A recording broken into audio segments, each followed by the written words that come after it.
భాగవతం మొత్తం మీద తలమానికమైనటువంటి లీల ఇదే. గోవింద పట్టాభిషేకం కూడా దీని తర్వాతే. అంత గొప్ప లీల ఈ లీల. ఈ లీల వినడం కోసమని ప్రత్యేకం చెప్పించుకుంటారు. చెప్పించుకుని అయ్యా మాకొక్కసారి ఉలూకల బంధనం చెప్పరా అని అడుగుతూ ఉంటారు పెద్దలు. అలా చెప్పించుకుని పెద్దల్ని పిలిచి విని పొంగిపోతుంటారు. అంత సర్వోత్కృష్టమైన లీల ఉలూకల బంధన వృత్తాంతం. ఇవాళ మహాశివరాత్రి మన అదృష్టం. నేను ప్రత్యేకం తేలేదు, వరుసలో ఉలూకల బంధనం వచ్చింది.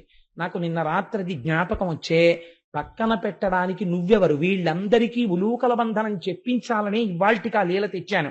పక్కన పెట్టడానికి నువ్వెవరు, నువ్వు అదే చెప్పనిపించింది. కాబట్టి రేపు నేను అదే చెప్తానడానికి కారణం అది. కాబట్టి ఇప్పుడు నేను ఉలూకల బంధన వృత్తాంతం చెప్తాను, మీరు సంతోషంగా దాన్ని అవధరించండి. ఒకనాడు యశోదమ్మ ఆ పెరుగు చిలుకుతోంది.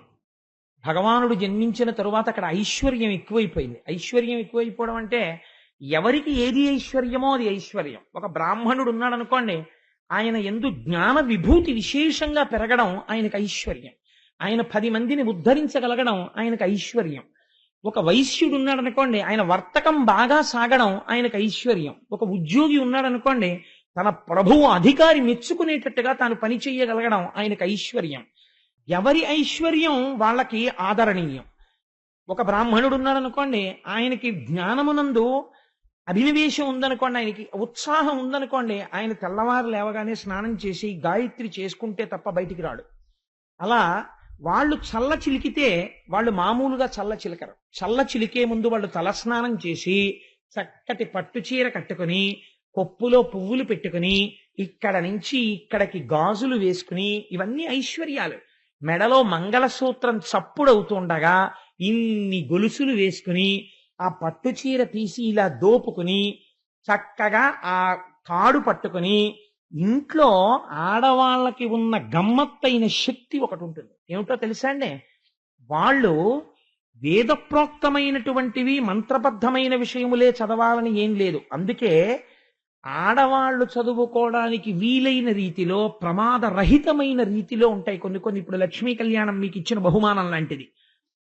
ఇవి చదువుకుంటుంటే అవి వినపడుతుండగా ఇంట్లోకి భూత ప్రేతాది శక్తులు ప్రవేశించవు. 2, ఈశ్వరనామం వినపడుతుంటుంది కాబట్టి ఇంట్లో ఒక గొప్ప సంస్కార బలం, ఐశ్వర్యం వృద్ధిలోకి వస్తాయి. వీళ్ళు చెప్తున్నటువంటి భగవన్నామం భర్తని కూడా రక్షిస్తుంది. శ్రావణ మాసంలో అష్టమి తిథి నాడు కృష్ణ భగవానుడు ఆవిర్భవించాడు. అక్కడ నుంచి కరెక్ట్గా 180 రోజులు అంటే 6 నెలలు దాటగానే మళ్ళీ మహాశివరాత్రి వస్తుంది. ఆయన అర్ధరాత్రే పుట్టాడు, ఈయన అర్ధరాత్రే పుట్టాడు. అర్ధరాత్రి కృష్ణుడు ఒక్కడే పుట్టలేదు, మీరు బాగా జ్ఞాపకం పెట్టుకోవాలి. 2 పుట్టారు. ఎవరు పుట్టారు? నందవ్రజంలో దుర్గమ్మ తల్లి పుట్టింది, ఇక్కడ మధురలో కృష్ణ భగవానుడు పుట్టాడు. తంత్రశాస్త్రంలో ఏమిటంటే దుర్గమ్మకి కృష్ణుడికి అభేదం, ఇద్దరు ఒకటే. అందుకే పోతన గారు అంత అద్భుతమైన ప్రార్థనా శ్లోకాలు చేసి మొదలు పెట్టారు. ఆయనకి మహానుభావుడు సమస్తం తెలుసున్నవారు కాబట్టి.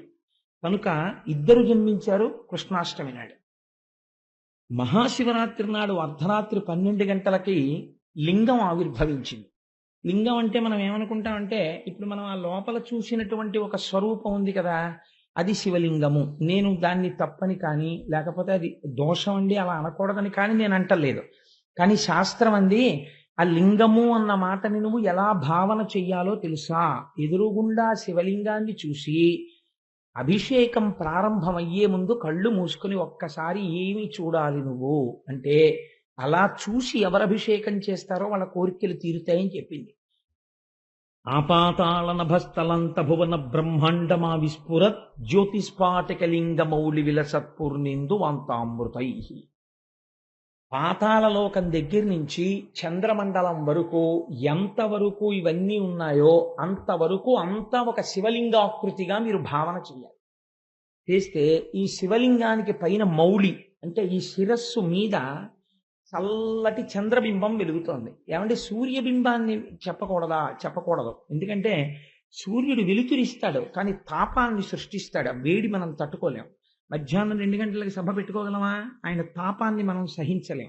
చంద్రుడు అలా కాదు, వెలుతురిస్తాడు, చల్లని కిరణములను ప్రసరిస్తాడు. అందుకని ఆ చంద్రబింబం మౌళి యందు ఉంటుంది.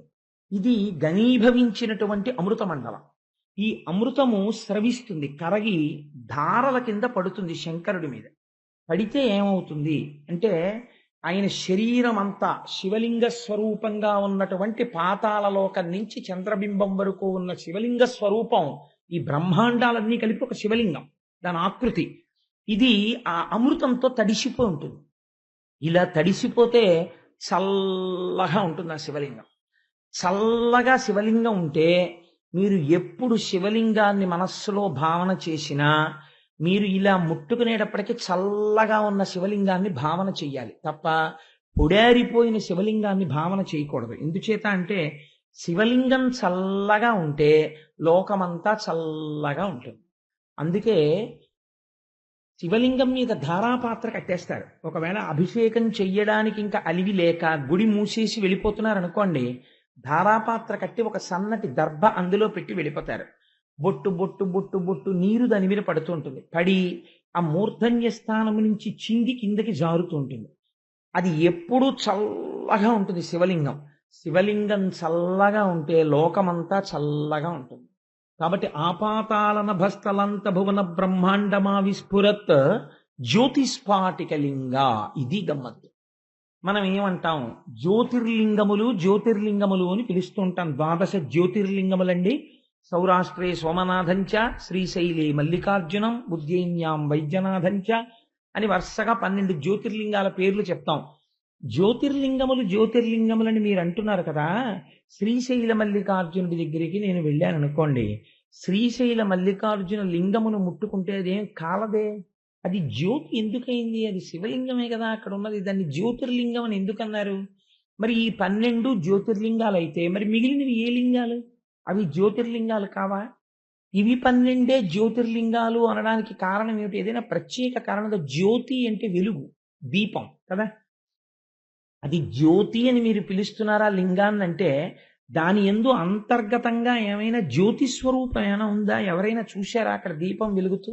ఒకవేళ దీపం నిధనం అయిపోయినా తలుపు వేసేస్తే అక్కడ ఏదైనా దీపం వెలుగుతూ ఎవరికైనా దర్శనం అయిందా ఈ 12 చోట్ల? ఎందుకు పిలిచారు వీటిని జ్యోతిర్లింగాలని అంటే ఇక్కడ చెప్తున్నారు రహస్యం. అసలు దీనికే లింగోద్భవము అని పేరు. అందుకే జన్మానికి ఒక శివరాత్రి. ఇప్పుడు ఈ అసుర సంధ్య నుంచి కేవలం లౌకిక విషయాలతో గడపకూడదు. ఇక్కడ నుంచి భగవత్ సంబంధంగా గడపాలి. 8 గంటల వరకు ప్రవచనం వింటారు, అయితే 8:30 వరకు. అప్పుడు ఒక అరగంట సేపు ఒక స్తోత్రం వింటారు, ఒక గంట సేపు సామవేదం, సంగీతం అంటే సామవేదం, సంగీతం వింటారు, ఒక గంట సేపు నృత్యం తిలకిస్తారు. ఇవన్నీ ఈశ్వర విభూతులు.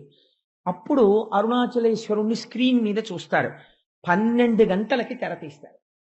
తెర తీసి మళ్ళీ ఇప్పుడు నేను ఏ శ్లోకం చెప్పానో ఆ శ్లోకం చెప్తారు. ఆపాతాళనభస్థలాంత భువన బ్రహ్మాండమా విస్ఫురత్ జ్యోతిస్ఫాటికలింగ అంటారు. ఇది జన్మానికో శివరాత్రి. ఇలా గడుపు అని చెప్పింది శాస్త్రం.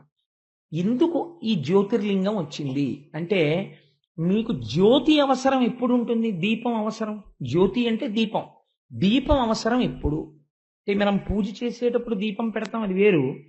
దీపాలు పెట్టుకోవడం అన్నది ఎప్పుడు వేస్తాం? పగలు లైట్లు వెయ్యం, రాత్రి వేస్తాం. రాత్రి ఎందుకు వేస్తాం అంటే రాత్రి చీకటి. చీకటి అనగా ఏమి? సూర్యకాంతి లేకపోవడమే చీకటి. చీకటికి వేరే అస్తిత్వం లేదు. సూర్యకిరణములు పడలేదనుకోండి, సూర్యుడి వెలుతురు పడలేదు, సూర్యుడు ఇక్కడ ఉన్నాడు, భూమి ఇలా ఎదురుగుండా ఉంది పొద్దున్న, ఇప్పుడు భూమి ఇలా తిరిగింది, మనం ఇటు వచ్చేసాం. కాబట్టి ఇప్పుడు మనం చీకట్లో ఉన్నాం, సూర్యకిరణాలు అమెరికా మీద పడుతున్నాయి, కాబట్టి ఇప్పుడు అమెరికాలో సూర్యోదయం, మనం అంధకారంలో ఉన్నాం, చీకట్లో. చీకటి ఏం చేస్తుంది వెలుతురు లేకపోతే? ఇది బాగా జ్ఞాపకం పెట్టుకోండి జీవితంలో. చీకటి అన్నది అలుముకుంటుంది. అలుముకుని అన్ని వస్తువుల్ని తనలోకి తీసేసుకుంటుంది. ఉండవా వస్తువులు ఇక్కడే ఉంటాయి. ఏ వస్తువు ఏది తెలియదు. దుంగకి దొంగకి తేడా తెలియదు, తాడుకి పావుకి తేడా తెలియదు, కప్పకి మండ్ర కప్పకి తేడా తెలియదు. ఇలా తెలియకపోవడం వల్ల ఏమవుతుంది? భయము ప్రారంభమవుతుంది. చీకట్లో బయటికి వెళ్ళండి అన్నారనుకోండి, బాబాయ్ చీకటిగా ఉందండి అంటాడు. చీకటిగా ఉంటే భయం ఎందుకండి? కనపడడం లేదు ఎదురుగుండా ఉన్న వస్తువు. ఎదురుగుండా ఉన్న వస్తువు కనపడకపోవడం భయానికి కారణము. అసలు లోపల ఉన్నది ఒక చీకటి. ఏమిటా చీకటి అంటే అజ్ఞానం అనేటటువంటి చీకటి. ఈ అజ్ఞానము వల్ల ఏమవుతోంది? ఉన్న వస్తువు కనపడడం లేదు, లేని వస్తువు ఉన్నట్టుగా అనిపిస్తోంది. బాగా చీకటి పడిపోయింది. ఎవరో ఒక ఆయన రాత్రి 9 గంటలకు వెళ్ళిపోతూ అబ్బా ఇంకా ఈ దొంగ నేను మొయ్యలేకపోతున్నాను, రేపు పట్టుకెడదానిలే అని దొంగని తీసుకెళ్లి ఓ గోడ దగ్గర పెట్టి వెళ్ళిపోయాడు. నాబోటి ఓ పిరికివాడు ఓ బాల్కనీలో మొహం కడుక్కుందామని చెప్పి రాత్రి 11 గంటలకు పడుకోబోయే ముందు వెళ్ళి ఒక్కసారి మొహం పడుకుందామని వెళ్ళి బాల్కనీలోంచి బయటికి చూశాడు. పక్కింటి వారి గోడ దగ్గర ఒక ఆయన గోడ మించి చూస్తున్నట్టుగా కనపడింది. అమ్మా, దొంగ వచ్చేసాడు రా, చూస్తున్నాడు ఆను పాను కోసం, ఇంకా గోడ దూకుతాడు. ఇది కలగగానే ఏమవుతుంది? ఉద్విగ్నత కలుగుతుంది, భయం వేస్తుంది. అమ్మో దొంగ వచ్చేస్తున్నాడు అని. ఈ భావన కలగగానే నేనేం చేస్తాను? నక్కుతాను. అమ్మో దొంగ దూకుతాడు ఇంకా అని. నేను అలా చూస్తుంటే అజ్ఞానంలోంచి వచ్చేస్తుంది ఇంకా ఆలోచనలు. దొంగ అటు చూస్తున్నాడు, దొంగ ఇటు చూస్తున్నాడు. కాసేపటికి ఏమవుతుందో తెలుసా అండి? దొంగ ఆ ఇంట్లో ఏం లేవని నా ఇంటి వైపు చూస్తున్నాడు, ఇటు వద్దామని అని అనిపిస్తుంది. ఇంత చేసి ఇవన్నీ ఆఖరికి ఏం చేస్తాను? మా ఆవిడ్ని పిలిచి, ఉసే నువ్వు చాలా ధైర్యవంతురాలివి, నేను పిరికివాణ్ణి, గోడ దూకడానికి సిద్ధంగా ఉన్నాడు దొంగ, చూడవే అన్నాను. అంటే అదండి మీ మొహం, దొంగలు ఎందుకు తిరుగుతారండి? ఇంకా కాసేపు ఆగితేనేమో సెకండ్ షో సినిమా నుంచి బోలుడు జనం వస్తారు, శివరాత్రి సభల నుంచి, దొంగ కాడేమో అని 5 సెల్స్ టార్చ్ వేసింది. ఇలాగే వేస్తే గోడ కాంచిన దొంగ కనపడింది. దొంగ కనపడగానే దొంగ ఏమయ్యాడు? వెళ్ళిపోయాడు అంతే. మరి దొంగ లేడా? లేడు. మరి ఎలా కనపడ్డాడు? ఇక్కడ కనపడ్డాడు. ఎందుకు కనపడ్డాడు? చీకటి వల్ల కనపడ్డాడు, అజ్ఞానం వల్ల. అజ్ఞానం పోవాలి, ఏం చేస్తే పోతుంది? వెలుతురు వస్తే పోతుంది, ఉన్నది ఉన్నట్టు కనపడుతుంది, అంతే కదండి. వెలుతురు రావాలి. ఆ వెలుతురునకు జ్ఞానము అని పేరు. ఆ జ్ఞానము కలిగిందనుకోండి, ఇప్పటి వరకు ఇది నేను ఇది నేను ఇది నేను అనుకున్నవాడు ఇది నేను కాదు, లోపల ఉన్న ఆత్మ నేను అని తెలుస్తుంది. ఇప్పుడు నా అంత వాణ్ణి నేనది ఇది చూపించి విర్రవీగడు. ఈశ్వరుడు లోపలున్నాడు, వాడు నేను, వాడు నిర్వహిస్తున్నాడు అంటాడు. ఇది ఎప్పుడు ఉండాలి? ఈ దీపం బాగా చీకటి ఎప్పుడు ఎక్కువైతే అప్పుడు దీపం ఉండాలి. దీపం దేన్ని ఆకర్షిస్తుంది? కటిక చీకట్లో కంటిని తలుక్కున పట్టుకునేది దీపమే పట్టుకుంటుంది. కాబట్టి ఇప్పుడు ఈశ్వరానుగ్రహంగా మనం అందరం అజ్ఞాన లంపటంలో పడిపోయి ఉంటే కనీసం ఒక్క మహాశివరాత్రి నాడైనా అర్ధరాత్రి వేళ లింగోద్భవం జ్యోతిస్వరూపంతో అయింది. అదే పెద్ద దీపస్తంభం వచ్చింది ఆకాశం నుంచి భూమి వరకు. సరే, దాన్ని తుది మొదలు కనిపెట్టలేకపోయారు, అదంతా వేరొక కథ. కాబట్టి ఇప్పుడు ఈ జ్యోతి స్తంభం ఉన్నదే, అదే అరుణాచలము. ఈ జ్యోతి స్తంభాన్ని ఒక లింగముగా మనం చూస్తాం. ఇది అరూపరూపి అంటే 3 రూపాలు ఉంటాయి పరమశివుడికి. ఒక రూపము శివ అంటారంటే మంగళప్రదుడు, అంతటా వ్యాపించి ఉంటాడు. ఎలా వ్యాపిస్తాడు? మీకు ఇందాక చెప్పాను, ఆపాతాళ నభస్థలంత భువన బ్రహ్మాండమా విస్ఫురత్. అంతా ఆయన ఉంటే మరి మేము ఉన్నాం కదండి అని మీరు నన్ను అడగచ్చు. శాస్త్రం అంది ఎదుర్వేదం, అవిస్ఫురత్ జ్యోతిస్పాటిక లింగమౌళి విలసత్పూర్ణేందు అంతామృతై అస్తోకాప్లుతమేకమీశమనిశం. ఉన్నదా ఒక్క వస్తువే ఉన్నది. ఈ సమస్త బ్రహ్మాండములు నిండిపోయి శివుడే ఉన్నాడు. మరి అదేమిటండి నేనున్నట్టు కనపడుతున్నాను? దొంగ దొంగ రెండు నీకు కనపడ్డట్టు. ఇప్పుడు జ్యోతిర్లింగం కనపడింది, అజ్ఞానం పోయింది, చీకటి పోయింది, దొంగయే కనపడినది, దొంగ పోయినాడు. అందుకని అజ్ఞానం బాగా ఎక్కువైంది. ఒక్క మహాశివరాత్రి అన్నా చెయ్యి. నేనే ఎందుకు చెయ్యాలి? 84 లక్షల జీవరాశులలో మహాశివరాత్రి చెయ్యగలిగిన అదృష్టం ఇతర ప్రాణులకు లేదు.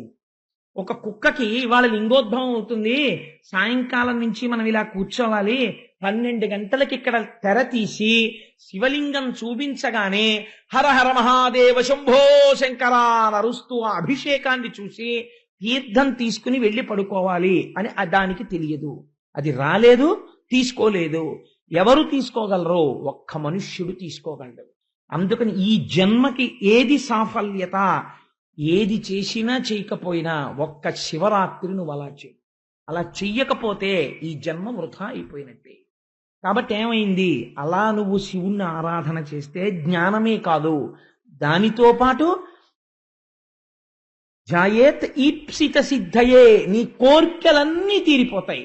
ఏ కోర్కెలు నీకున్నాయో అవి నువ్వు పొందడం వల్ల యోగ్యత పొందుతావని ఈశ్వరుడు తీర్చేస్తాడు.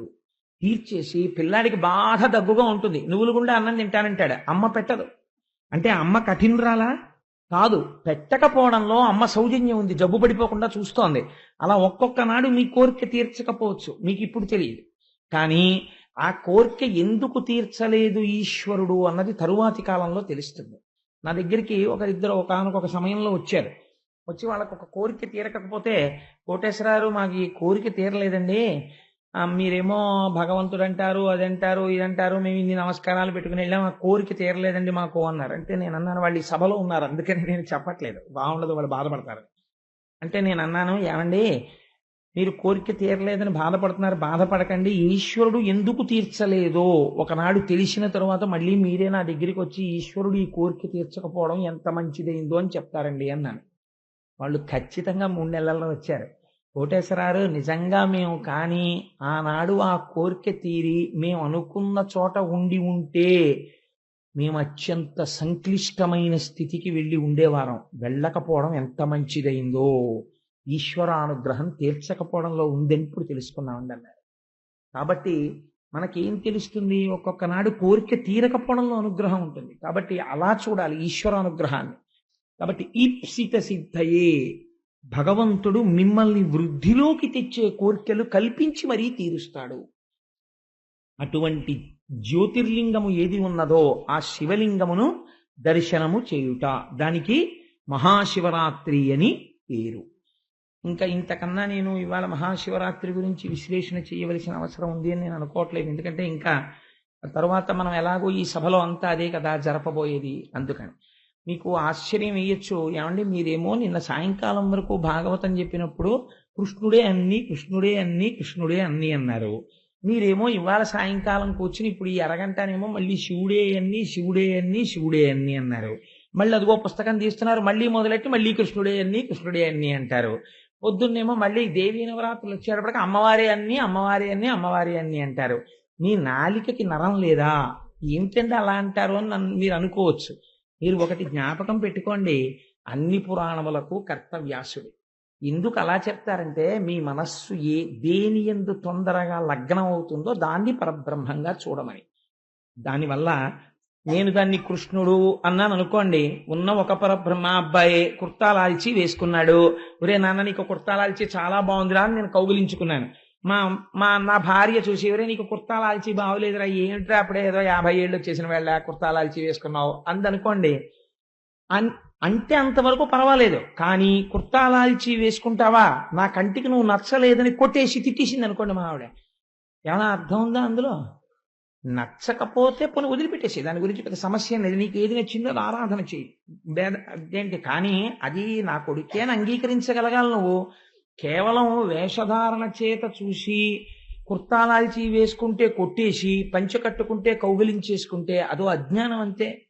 అలా భగవంతుడు ఒకనాడు నాగభూషణుడై శంకరుడిగా ఉంటాడు, ఒకనాడు నెమలి పింఛం పెట్టుకుని కృష్ణ పరమాత్మై ఉంటాడు. శరత్కాలం వస్తే మా తల్లి పరబ్రహ్మస్వరూపిణి అయి ఉంటుంది.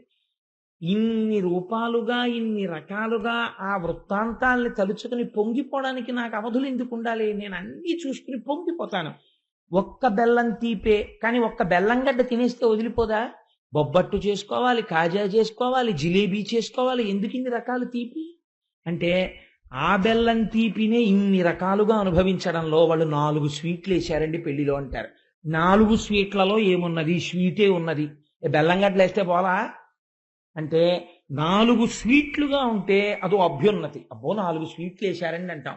ఒక పరమాత్మని నువ్వు ఎన్ని రూపాల్లో ఆదరించి ఇదంతా నా స్వామి అనగలిగితే నువ్వన్ని మెట్లు ఎక్కిన వాడివి తప్ప అందులో సంకుచితత్వం చూస్తే నువ్వంత కిందకి వెళ్ళిపోయిన వాడివి, నీకు అందలేదు పరమాత్మ. కాబట్టి ఇప్పుడు నేను కృష్ణ భగవానుడిగా పరబ్రహ్మాన్ని ఆవిష్కరిస్తాను. ఈ దోషం ఏముంది అందులో? ఏమీ లేదు, పరమ సంతోషం. శంకరుడు చాలా ప్రీతి చెందాలంటే అసలు ఇప్పుడు భాగవతం వినాలి. వీళ్ళు చూసావా ఎంత అభేద దృష్టితో ఉన్నారో, ఇది నేను కోరుకున్నది పిల్లల దగ్గర, ఇది జ్యోతిర్లింగం అంటే, ఇది జ్ఞానం అంటే అని ఆయన పొంగిపోతాడు ఇప్పుడు. కాబట్టి ఇప్పుడు మనం భాగవతంలోకి ప్రవేశం చేద్దాం. నిన్నటి రోజున మీకు నేను ఆ ఉపన్యాసాన్ని పూర్తి చేసే సమయానికి అక్కడ ఉన్నటువంటి గోపకాంతలందరూ వచ్చి ఆ బాలకృష్ణుడు చేసినటువంటి చేష్టితముల పట్ల తల్లి యశోదాదేవికి అనేకమైనటువంటి నేరారోపణలు చేసి చెప్పారు. ఇన్ని చెప్పినా సాక్ష్యం మీద ఆధారపడింది యశోద. ఎందుకని? ఉదయం నుంచి నా కొడుకు నా దగ్గరే ఉన్నాడు, ఇన్ని ఇళ్లల్లో తిరిగి ఇన్ని పనులు ఎలా చేస్తాడు, పైగా పాపం చూడండి ఎంత అమాయకంగా పడుకున్నాడో నా ఊళ్ళో, అందుకని కృష్ణుడు ఏ దోషము చెయ్యలేదు అని ఆవిడ ఒక తీర్మానం చేసింది. చేస్తే వాళ్ళకి అక్కసు వచ్చింది. ఆ గోపకాంతలకి అక్కసు వచ్చి వాళ్ళు అన్నారు, అవును మేము చెప్తే ఎందుకు నవ్వుతావులే అంటే, ఆవిడ మనసులో ఒక భావన ఉంది, మా వాడు ఇన్ని తప్పులు చేస్తే పట్టుకోవచ్చు కదా, అలా దొరికిపోతే పరమాత్మ ఇంకేముందండి, అందరూ పట్టేసుకుంటారు. అందుకని వాళ్ళు అన్నారు, నువ్వు ఇలాంటి సందర్భం ఒకటి మీ ఇంట్లో చేయకుండా ఉంటాడేమిటి, ఏదో ఒక రోజు చేస్తాడు, అప్పుడు నువ్వేం చేస్తావో మేము చూస్తాం, ప్రతిరోజు ఈ అవకాశం కోసమే ఎదురు చూస్తాం, అది ఇలా రాగానే పోపు మాడిపోయినా మాకేం బాధలేదు, మీ ఇంటికి వచ్చి చూస్తాం ఏం చేస్తావో, అప్పుడు చూద్దామని వెళ్ళిపోయారు వాడు. ఆవిడనుకుంది అలా ఎందుకు చేస్తాడు పిల్లాడు, ఏమిటో భ్రమ, వీళ్ళు ఇలా అంటారు అనుకుంది. ఆయన వెంటనే, ఆయన ఏం అమాయకుడు కాడు, ఆయన వెంట వెంటనే లీలలు చేసేస్తాడు. అమ్మకు ఒక చిన్న కానుక ఇవ్వాలనుకున్నాడు. ఏమిటా కానుక అంటే, ఇది మహాజ్ఞానులు కూడా దర్శనం చెయ్యలేనటువంటి కానుక. ఇది భక్తి కలిగినటువంటి వాడికి ఈశ్వరుడు జ్ఞానం ఎలా ఇస్తాడు అన్నదానికి ఒక గొప్ప ఉదాహరణ. ఒకనాడు తల్లి యశోదాదేవి లోపల పని చేసుకుంటాను. అక్కడ బలరాముడు ఇతర గోపబాలురు ఆడుకుంటున్నారు. ఆడుకుంటున్న వాళ్ళందరూ గబగబా పరిగెత్తుకుంటూ యశోదాదేవి దగ్గరికి వచ్చారు.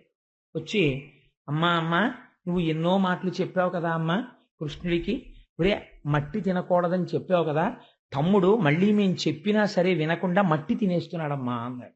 అందులోనూ గమ్మత్తు ఏమిటో తెలుసా అండి, పిల్లలు దాక్కుని ఆట అని ఒకటి ఆడతారు. కృష్ణుడికి అది చాలా ఇష్టం. పిల్లలందరినీ పిలిచి, ఒరే మనం దాక్కుని ఆట ఆడుకుందాం, మీరు దొంగల్ట, మీరు మా ఇంట్లో పడతారట, లేకపోతే నీ దొంగంట, మీ ఇంట్లో వెతుకుపోతా అంట అనేవాడు. మనకి జారత్వం చోరత్వం చాలా ఇష్టం, అందుకే ఆయన ఆ 2 లీలలు చేశాడు చిన్నప్పటి నుంచి. అందుకని వీళ్ళందరూ ఏమిటంటే దాక్కునేవారు. ఇప్పటికీ మనకి చూడండి, ఇప్పుడంటే పోయిందనుకోండి, ఇప్పుడు దేశంలో ఉన్న ఒకే ఒక ఆట ఏమిటంటే క్రికెట్ తప్పించి అసలు ఆటలన్నీ మరుగున పడిపోయాయి. ఒక విండీ కల్చర్. అందుకని అసలు పూర్వం ఏదో దాక్కునే ఆటని వాడు వెనక్కి తిరిగి 1 2 3 4 5 6 7 8 100 అంకెలు లెక్కెట్టేటప్పటికి ఎక్కడ దొంగలు అక్కడే గప్ చిప్ సాంబార్ బుడ్డ అనేవాడు. అనేటప్పటికి వాళ్ళందరూ దాక్కునేవారు. వీడు అక్కడి నుంచి జాగ్రత్తగా వెతుకుతూ వచ్చేవాడు. అందులో సునిశ్చిత పరిశీలనా శక్తి, ఎవడు ఎక్కడ దాక్కున్నాడో గభాల్లో వచ్చి ఎవడు వీపి మీద కొట్టేస్తాడో, కొట్టేసి వీడు మళ్ళీ దొంగెట్టాలి. అందుకని చాలా అలర్ట్ గా ఉండి వెతకడం, ఇవన్నీ అలవాటు అవుతుండేవి. ఒక ధ్యానము, ఇంతమంది మధ్యలో తిరుగుతున్నా ఎక్కడ ఎవడున్నాడో అని కదలికని కనిపెట్టగలిగినటువంటి ధ్యానశక్తి పెంపొందుతుండేది పిల్లల్లో. అటువంటి ఆటలు ఉండేవి పూర్వం. ప్లస్ ఫిజికల్ ఎక్సర్సైజ్ జరుగుతుండేది ఆ పరిగెత్తడం వల్ల. ఇందులో ఎవడో పరిగెత్తుకొచ్చి వీపు మీద కొట్టేసి అవుట్ అని అరుస్తాడు. ఆ అవుట్ అని అరవడంలో రోజు 10 మాటలు అరిచాడు అనుకోండి, కంఠనాళాలు కరెంటు పోయినా సరే 2000 మందికి ఉపన్యాసం చెప్పగలిగిన కంఠం ఉండేది. అంత మంచి కంఠం. అందుకే పూర్వం ఉపాధ్యాయులు పాఠం చెప్తే ఒక 100 మంది పిల్లల్ని కూర్చోబెట్టుకుని ఒక 2 గంటల పాటు మంచినీటి చుక్క నోట్లో వేసుకోకుండా చెప్పేసేవారు. కారణం ఏంటంటే చిన్నప్పటి నుంచి ఆ కంఠానికి అటువంటి సాధన ఉండేది. ఇవాళ పిల్లలు ఆడుకోవడానికి ఓ పార్క్ ఏదో ప్లే గ్రౌండ్ ఏది, ఓ సందు ఉందనుకోండి, 3 పుల్లలు, ఓ పుల్ల, ఓ బ్యాటు, ఓ బాలు, మా కారుకు తగులుతాయి, మా అద్దాలకు తగులుతాయని కంప్లైంట్, ఓ దొంగాట ఆడుకున్నట్టు ఆడుకోవడం. అందులో ఏమిటి, that is not the atmosphere required for playing cricket. కానీ అంతకన్నా ఇంకో ఆట ఆడుకోవాలి. కానీ ఇవాళ చిత్రం ఏంటంటే అది లేదు.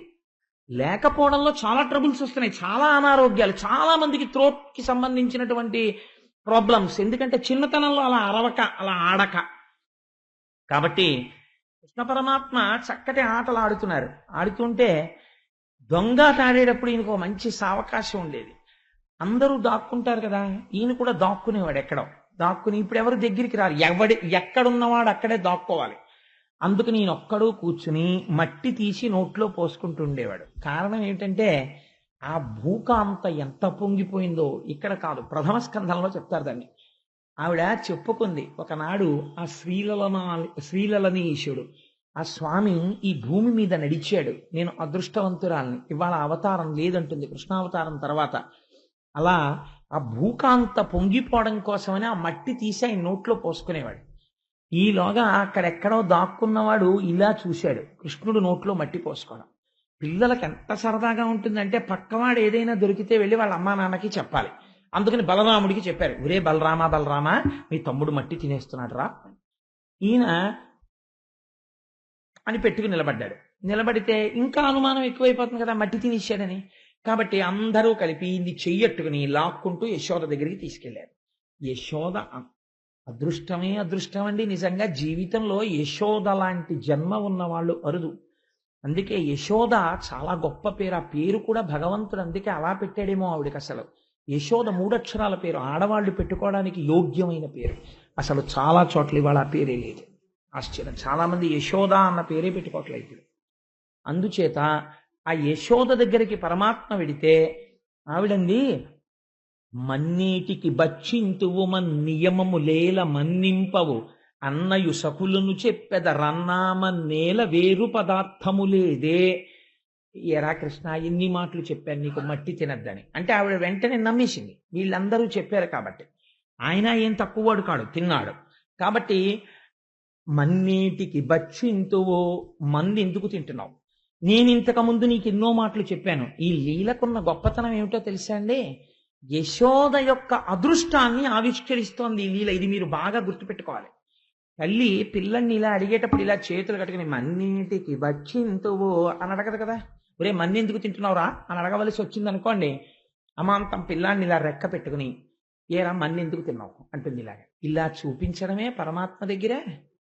భగవంతుణ్ణి పట్టుకుని వేదాంగములు చదివిన వాళ్ళు ఇలా తప్ప ఆయన దగ్గర ఇలా అనడం, ఆఫీస్ నమస్కారాలు ఆయన దగ్గర కుదరవు. అలాంటిది ఆయన దగ్గరికి వెళ్ళి ఇలా చూపించడమా? ఇలా చూపిస్తే ఆయన బెంగ పెట్టుకుని ఇలా నిలబడ్డమా భయపడి? అలా లొంగిపోయినటువంటి స్వరూపం ఒక్క యశోద దగ్గర తప్ప ఎక్కడైనా ఉందా? ఇది యశోద అదృష్టాన్ని చూపిస్తున్నారు ఆ పద్యంలో పోతన గారు. ఇది పోతన గారి ఆర్తి. మన్నేటికి భక్షింతువు. ఆయన ఎవరు? లోకములకన్నిటికీ నడువడి నేర్పినవాడు. వేదము ఆయన యొక్క మాట, అపౌరుషేయము. వేదము ఆయన పలికితే వినపడింది ఋషులకి సమాధిలో. ఆ వేదము చేత ఆయన కట్టడి చేశాడు ప్రపంచం ఇలా ఉండాలని. ప్రపంచమునకు మార్గదర్శనం చేసినటువంటి మహాపురుషుడైనటువంటి పరమాత్మని ఈవిడ మార్గదర్శనం చేస్తోంది. నువ్వు ఇలా ఎందుకు చేశావు? నేను ఇలా చెయ్యమని చెప్పాను కదా. సృష్టిలో ఇది ఉందంటే ఎక్కడైనా? ఈశ్వరుడి దగ్గరికి వెళ్ళి ఈశ్వర నేను చెప్పినందుకు నువ్వెందుకు నడవలేదు అని అడగగలగడం. పోనా అలా అడగడానికి ఈవిడేమైనా తపస్సు చేసి ఈశ్వరుణ్ణి ప్రత్యక్షం చేసుకుందా అంటే? కేవలం ఒక అజ్ఞురాలు గోపిక. ఈవిడ ఇలా చూపించి అడుగుతోందమ్మ. మన్నేటికి భక్షింతువు నియమము లేల మన్నింపవు. నేను చెప్పింది నువ్వెందుకు వింటలేదు? నేను చెప్పాను మట్టి తినద్దని, నువ్వు తిన్నావు. ఇదిగో వీళ్ళందరూ చెప్తున్నారు. నియమము లేల మన్నింపవు అన్నయు సకులును చెప్పెదరు. అన్న చెప్తున్నాడు, నీ స్నేహితులు చెప్తున్నారు. అన్నయు సకులును చెప్పెదరన్నామన్నేల వేరు పదార్థము లేదే. ఏరా తిన్నావు, మట్టే తినాలా? నీకు ఎన్ని మాటలు చెప్పాను మట్టి తినద్దని. వెంటనే ప్రత్యామ్నాయం చెప్తుంటాం మనం. నీకు ఎన్నో మాటలు చెప్పాను చాక్లెట్లు కొనుక్కోవద్దు, పళ్ళు పాడైపోతావని. ఆ చాక్లెట్లే తింటావు ఎందుకు? ఏం యాపిల్ పండు తినకూడదా, బిస్కెట్లు తినకూడదా అని తండ్రి మొత్తుకుంటాడు పిల్ల దగ్గర. కానీ అది మాత్రం చాక్లెట్లే కొనుక్కుంటుంది కదా. అలా ఒక మాట ఇలా చూపించి అడుగుతున్నారు. మన్నీటికి భక్షింతు నియమము లేల మన్నింపవు అన్నయు సకులును చెప్పెదరన్నామన్నేల వేరు పదార్థము లేదే. ఏం మట్టి తినడం ఎందుకు? వేరే పదార్థం లేదా? తినకూడదా? ఇది ఈనాటి మాట కాదు, కృష్ణుడి దగ్గర నుంచే ఉందన్నమాట ఈ మాట. అంటే ఏం మట్టి తింటావెందుకురా? ఇంట్లో చక్క మెత్తటి వెన్నుంది, నెయ్యి ఉంది, పెరుగుంది, అవన్నీ తినకూడదు, ఈ మట్టి తింటావేంటి అని అడిగింది. అంటే ఆయన చూడండి, పోతన గారి గొప్పతనం ఎక్కడో తెలుసా అండి? పిల్లలు చెయ్యని పనికి ఇలా నిలదీశారనుకోండి, 10 మంది తీసుకొచ్చి వాళ్ళకి కోపం వచ్చేస్తుంది. కోపం వచ్చేసి నేను అమ్మతో మాట్లాడుతున్నాను, నేను నాన్నగారితో మాట్లాడుతున్నాను అని వాళ్ళు అనుకోరు. ఏంటంటే నాన్నగారండి ఎవరో నేను చాక్లెట్ తిన్నానని చెప్తే మీరు నమ్మేసేయడమేనా? నేను ఏదో చాక్లెట్లు సంబంధించినటువంటి కాగితం ముక్కలు చేత్తో పట్టుకున్నాను. తిన్నదేమో రామకృష్ణారావు అమ్మాయి తింది, నాకేమో చేతిలో ఆ కాగితాలు పెట్టింది. కాగితాలు నా చేతిలో పెట్టినందుకు మీరేమో నేను తిన్నానంటారా? నేను తిన్నా, నాకు కావాలంటే నా నోరు చూసుకోండి అంటారు. అయ్యో మనం అలా నిలదీయచ్చా నాన్నగారిని అని ఉండదు. ఎందుకని? అది పిల్లలకుండే స్వాతంత్రం అలా ఉండాలి. కృష్ణుడు అప్పుడు ఏమని ఉంటాడో, పోతన గారు ఎలా దర్శనం చేశారో చూడండి మహానుభావుడు. అమ్మా మన్ను తినంగనే శిశువునో యాకొంటినో వెర్రినో నమ్మంచూడకు వీరి మాటలు మదిన్న నీవు కొట్టంగా దారిం మార్గమ్ము ఘటించి చెప్పెదరు కాదేని మదీయస్య గంధం అఘ్రాణము చేసి నా వచనము తప్పైన దండింపవే అన్నాడంతే. ఒకటే పద్యం. పోతన గారికి అలా పడిందంటే మహానుభావుడికి ఘంటం అలా కదిలింది ఆయనకి. అమ్మా మన్ను తినంగనే శిశువునో. అమ్మా నేను మన్ను తిన్నానంటమ్మా, నేను శిశువునా? నేనేం చంటిపిల్లాడినా అమ్మా? ఏదో పెద్దవాడైపోయినట్టు. పిల్లలు అడుగుతుంటారు, ఒరే నాన్న నువ్వు చక్కగా బొట్టు పెట్టుకుని చక్కగా రా ఉపన్యాసానికి. ఏంటి నాన్నగారండి చిన్న పిల్లలకి చెప్పినట్టు చెప్తారు అంటారు. వాళ్ళు చిన్నపిల్లలే. అలా అమ్మా మన్ను తిన్నంగానే శిశువునో యాకొంటినో విర్రినో. ఎంత పెద్దవాడైపోయాడో చూడండి అమ్మ దగ్గర. ఏమిటమ్మా నేనేం చేతకాని వాడినా? శిశువునా? నేనేం వెర్రాడినా? ఏంటమ్మా మట్టి తిన్నావు అని వీళ్ళ మాటలు నన్ను అలా అనేస్తున్నావు నువ్వు, ఇలా ఇలా అంటావు అస్తమానం నన్ను అని. నమ్మంజూడకు వీరి మాటలు మదిన్ నన్నీవు కొట్టంగా దారిం మార్గమ్ము ఘటించి చెప్పెదరు. నన్ను నువ్వు కొట్టడం కోసమని వీళ్ళందరూ లేనిపోని చాడీలన్నీ కల్పించి చెప్తున్నారు. ఎప్పుడైనా కొట్టిందండి భాగవతంలో ఇప్పటి వరకు మనం విన్నాం? కొట్టిన సందర్భం లేదు. కానీ ఈయన మళ్ళీ తిరగబడి చాట్షీట్ ఇచ్చేస్తున్నాడు అమ్మకి. నన్నీవు కొట్టంగా దారిం మార్గమ్ము ఘటించి చెప్పెదరు కాదేనిన్ మదీయాస్య గంధం అఘ్రాణము చేసి. నిజంగా నేను మట్టి తింటే ఆయన ఎంత వేదాంతం చెప్తున్నాడో చూడండి. తన్మాత్రలలో పృథివికి వాసన, పృథివికి రుచి ఉంటుంది. అందుకని ఏది నేను నిజంగా తిన్నవాణ్ణైతే పృథివిలోంచి వాసన వస్తుంది కాబట్టి మట్టి నోట్లో వేసుకుంటే మట్టి వాసన రావాలి కదా నోరు. ఏది నా నోరు వాసన చూడు. నా నోరు వాసన చూసి మట్టి వాసన వస్తే నన్నీవు కొట్టంగా దారిం మార్గమ్ము ఘటించి చెప్పెదరు కాదే నిమ్మదీయస్య గంధం అఘ్రాణము చేసి నా వచనములు తప్పైన దండింపవే. నేను నా నోట్లోంచి మట్టి వాసన వస్తే నన్ను కొట్టయ్యమ్మా అన్నాడు. అనగానే ఏంటి రావిడి తెంపరితనం, ఇంత ధైర్యంగా అంటున్నాడు. వీళ్ళందరూ మట్టి తిన్నారంటున్నాడు. గోపకాంతలు చూస్తే నిన్న పొద్దున్నొచ్చి చాలా మభ్య పెడుతున్నాడు. నీ ఇంట్లోనూ జరుగుతుందంటున్నారు.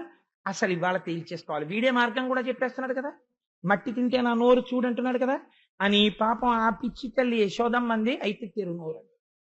ఇది యశోదాదేవి అదృష్టం. ఇది ఎంతో తపస్సు చేసినటువంటి మహాపురుషులు ఎక్కడో భ్రంశమైపోయి జారిపోయి మళ్ళీ జన్మలెత్తారు. అంతటా ఈశ్వరుణ్ణి చూడలేకపోయారు. అంతటా ఈశ్వరుణ్ణి చూడడం జ్ఞానం. ఏమీ చదువుకోనటువంటి స్త్రీకి అంతటా ఈశ్వర దర్శనం చేయిస్తున్నాడు పరమాత్మ. ఈశ్వరుడు యందు లోకం కనపడుతోంది, లోకము ఈశ్వరుడు యందుంది. ఈ తత్వాన్ని ఆవిష్కరిస్తున్నాడు చూడండి. ఇది బ్రహ్మాండ దర్శనం. విశ్వరూప దర్శనం అంటారు. మృద్భక్షణమున విశ్వరూప దర్శనము అంటారు పోతన గారు దీన్ని. అని ఇలా నోరు తెరిచాడు. అమ్మ నోట్లో వాసన చూద్దామని నిజంగా యశోద అదృష్టమే అదృష్టమండి. ఆ రోజున మోకాళ్ల మీద కూర్చుని కొడుకు చెయ్యిలా పట్టుకుని నోరు వాసన చూద్దామనుకుని ఇలా దగ్గరగా నోటి దగ్గరికి వెళ్ళపోయింది. ఇలా నోరు తెరిచాడు. ఆ లలితాంగిక నుంగుని బాలుని ముఖమందు జలధి పర్వత వన భూగోళ సికి తరని శశి దిక్పాలాది కారండంబైన బ్రహ్మాండంబునన్ సమస్త పర్వతాలతో నదులతో సముద్రాలతో చెట్లతో చామలతో లోకంతో నరులతో నందవ్రజంతో నందవ్రజంలో ఉన్న పశువులతో తన ఇంటితో తనతో నందుడితో కలిసి కనబడ్డారు లోపల. కనపడితే ఈ యశోద నోట్లోకి చూసి ఇన్ని బ్రహ్మాండములు పిల్లవాడి నోట్లో కనపడుతుంటే ఆవిడ తెల్లపోయింది. తెల్లపోయి ఆవిడ అనుకుంది, అలయో వైష్ణవమాయయో ఇతర సంకల్పార్థమో సత్యమో తలపన్నేరకయున్నదాననో యశోదాదేవి కానో పరస్థలమో బాలకుడెంత దీని ముఖస్తంభై అజాండంబు ప్రజ్వలమయ్యుండుటకేది హేతువో మహాశ్చర్యంబు చింతింపగన్. ఇదే కదండి జ్యోతిర్లింగం అంటే. నోరు తెరిస్తే ఆ నోట్లో ఉన్నవన్నీ చూసి యశోదంది, ఏం ఆశ్చర్యం. కలయో వైష్ణవమాయయో ఇతర సంకల్పార్థమో సత్యమో. ఇది కళ, వైష్ణవమాయ, ఏదైనా సంకల్పమా? అసలు లేకపోతే ఇది సత్యమా? యశోదాదేవి కాను, అసలు నేను యశోదనేనా? పరస్థలమో, నేను ఇంట్లోనే ఉన్నానా? బాలకుడెంత, వీడు నా కొడుకేనా? ఇంత చిన్న పిల్లాడా? వీని ముఖస్తంభై అజాండంబు ప్రజ్వలమయ్యుండుటకేది హేతువో, వీడి నోట్లో బ్రహ్మాండాలన్నీ ఉన్నాయా? మహాశ్చర్యంబు చింతింపగన్, ఎంత గొప్ప మాట పడిపోయిందో చూడు. మహాశ్చర్యంబు, బ్రహ్మమునకు అద్భుత దర్శనము అని పేరు. మహాశ్చర్యంబు చింతింపగన్, ఆలోచిస్తే చాలా ఆశ్చర్యకరంగా ఉంది. పిల్లవాడు ఏమిటి, పిల్లవాడి నోట్లో బ్రహ్మాండాలు ఏమిటి అని ఆవిడ తెల్లపోయింది. మీరు మామూలుగా ఆలోచన చేస్తే, అండి ఇవన్నీ ఎలా కుదురుతాయండి? ఓ చిన్న పిల్లవాడి నోట్లో అన్నీ ఉంటాయా అని మీరు నన్ను అడగవచ్చు. మిమ్మల్ని నేను ఒక ప్రశ్న వేస్తాను, ఊహ చెయ్యండి. శంకర భగవత్పాదులు ఒక అద్భుతమైన శ్లోకం ఇచ్చారు దక్షిణామూర్తి స్తోత్రంలో. బీజస్యాం తరివాంకురో జగదిదం ప్రాంగ్ నిర్వికల్పం పునః మాయా కల్పిత దేశ కాల కలన వైచిత్ర చిత్రీకృతం మాయావీవ విజృంభయత్యపి మహాయోగి వయశ్రేచ్ఛయా అని. అందులో బీజస్యాం తరివాంకురో, ఒక రావి చెట్టు ఉంది. రావి చెట్టు ఎంత పెద్దది? చాలా పెద్ద రావి చెట్టు. ఇంత పెద్ద రావి చెట్టు యొక్క మూలము లేదా ఆ రావి చెట్టు యొక్క సూక్ష్మ దశ ఎక్కడ ఉన్నది అంటే, ఇంత రావి చెట్టు కూడా ఇంత చిన్న విత్తనమునందు ఉన్నది. లేకపోతే దాని నిర్మాణమునకు సంబంధించిన సమస్త ప్రక్రియ విత్తనం బద్దలై అందులోంచి ఎలా వచ్చింది? అందులో ఉంది కాబట్టి పైకొచ్చింది. కానీ సూక్ష్మావస్థ యందు అణిగి ఉన్నది, అందులోంచి రావి చెట్టు రాదు అని మీరు చెప్పింది నిజమైతే విత్తనంలోంచి చెట్టు రాకూడదు. రావి చెట్టు అందులోనే ఉన్నది నిజమైతే విత్తనంలోంచి చెట్టు వచ్చింది. మీకు ఇంకొక ఉదాహరణ చెప్తాను. ఒక నువ్వు గింజ యందు కొన్ని కోట్ల కోట్ల నువ్వు గింజలు ఉన్నవి. ఎలా అని మీరు నన్ను అడగచ్చు. ఒక నువ్వు గింజ తీసుకెళ్ళి అందులోనే మొత్తం నువ్వు గింజలకి సంబంధించిన సృష్టి అంతా ఉంది. ఒక నువ్వు గింజ మీరు భూమిలో పెట్టారనుకోండి, ఒక నువ్వు చెట్టు లేస్తుంది. ఇప్పుడు దానికి ఇన్ని నువ్వులు వస్తాయి. ఇన్ని నువ్వులు తీసుకెళ్లి మళ్ళీ మీరు వేస్తే అన్ని చెట్లు వస్తాయి, అన్ని నువ్వులు వస్తాయి. మళ్ళీ ఆ నువ్వులు వేస్తే ఇన్ని నువ్వులు వస్తాయి. ఇలా వెళ్ళిపోతే ఒక నువ్వు గింజలోంచి ఎన్ని నువ్వులు వచ్చాయి? వీటన్నిటికీ వెనక్కి వెళ్ళండి, ఆదేది? ఒక నువ్వు గింజే. ఒక నువ్వు గింజలోంచి ఇన్ని నువ్వు గింజలు వచ్చినట్టే బ్రహ్మమునందే లోకమంతయు ఉన్నది. లోకమునందు లోకము బ్రహ్మమే అయి ఉన్నాడు. మీకు ఇంకొక ఉదాహరణ చెప్తే నేను ఈ విశ్వరూపత సందర్శనాన్ని బాగా పూర్తి చేసిన వాడిని అవుతాను. ఇంత మట్టి ముద్ద తెచ్చి అక్కడ పెట్టి ఈ మట్టి ముద్దని చిరిపి సహస్రలింగార్చనకి చిన్న చిన్న చిన్న చిన్న శివలింగాలు చేశారు. అందులోంచే సహస్రలింగార్చన చుట్టూ పెట్టడానికి ఇన్ని ప్రమిదలు చేశారు. అందులోంచే సహస్రలింగానికి నైవేద్యం పెట్టడానికి ఓ చిన్న మట్టి పాత్ర చేశారు. అందులోంచే సహస్రలింగానికి నైవేద్యం పెట్టడానికి ఓ చిన్న గ్లాసు చేశారు. అందులోంచే ఉద్ధరిని ఒకటి తయారు చేసి అందులో పెట్టారు. ఇప్పుడు ఇవన్నీ ఎందులోంచి వచ్చాయి? శివలింగము మట్టిలోంచి వచ్చింది. శివలింగమునకు పెట్టవలసిన దీపములకు సంబంధించిన ప్రమిదలు మట్టిలోంచి వచ్చాయి. శివలింగమునకు పెట్టవలసినటువంటి అభిషేక నైవేద్య పాత్ర మూకుడు మట్టిలోంచి వచ్చింది. దానికి నైవేద్యం పెట్టడానికి మీరు పెట్టుకునే జలపాత్ర దీంట్లోంచి వచ్చింది. దాని ఉద్ధరిణి దీంట్లోంచి వచ్చింది. ఇవన్నీ ఏది ఇలా మారినది? నామరూపాత్మకమైనటువంటి శివలింగముగా, నామరూపాత్మకమైన జలపాత్రగా, ఉద్ధరిణిగా, నైవేద్య పాత్రగా ఏది మారినది? మట్టి మారినది. వీటన్నిటి యందు ఏది ఉన్నది? మట్టి ఉన్నది. ఈ మట్టి యందు ఏ ఉన్నవి? ఇవన్నీ ఉన్నవి కదండి. ఇవన్నీ అందులోంచే వచ్చాయి. నామరూపాత్మకమైన జగత్తంతటా వ్యాపించి ఏది ఉన్నది? మట్టే ఉన్నది. మట్టి యందేది ఉన్నది? ఇవన్నీ ఉన్నవి. కాబట్టి ఇప్పుడు జగత్తు దేని యందు ఉన్నది? బ్రహ్మమునందున్నది. బ్రహ్మము దేనిగా ఉన్నది? జగత్తుగా ఉన్నది. కాబట్టి ఉన్నది ఏది ఉన్నది? ఒక్కటే ఉన్నది, అదేది ఈశ్వరుడి. ఈ విశ్వరూప దర్శనం, ఇది జ్ఞానం, ఇది జ్యోతిర్లింగం. ఇది ఆవిష్కరించడం ఎంత అజ్ఞానంలో ఉన్నవాణ్ణి ఈశ్వరుడు అనుగ్రహిస్తే ఇది మహాశివరాత్రి నాడు అర్ధరాత్రి శివలింగ దర్శనం చెయ్యడం. ఆ ఈశ్వరానుగ్రహం కలిగితే ఏమో ఏ ఒక్కడో ఉత్తర క్షణం రమణ మహర్షి అయిపోవచ్చు. మనం ఏం చెప్పగలం? ఆ ఈశ్వరానుగ్రహం ఎవరి మీద పడుతుందో ఆ జ్ఞాన సిద్ధి కలిగిందా, జ్ఞానాద్దేవతు కైవల్యం, దాని వలన మోక్షం వస్తుంది. కాబట్టి ఇప్పుడు కేవలము నా కొడుకు కొడుకు కొడుకు అని ఒక భావన చేసింది, ఒక ప్రేమ పెంచుకుంది.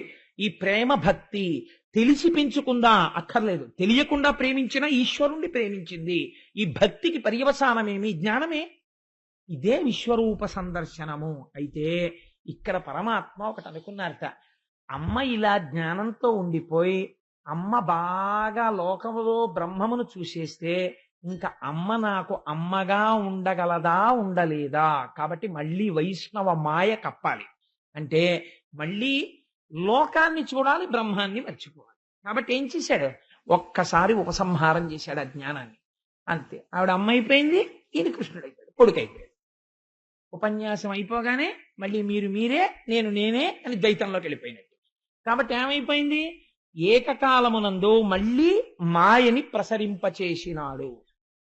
ప్రసరిస్తే ఆవిడ మళ్ళీ ఆ వైష్ణవ మాయలోకి వెళ్ళిపోయింది. వెళ్ళిపోయి ఆయన నా కొడుకు, చిన్ని బిడ్డడు అన్న భావనలోకి వెళ్ళిపోయింది.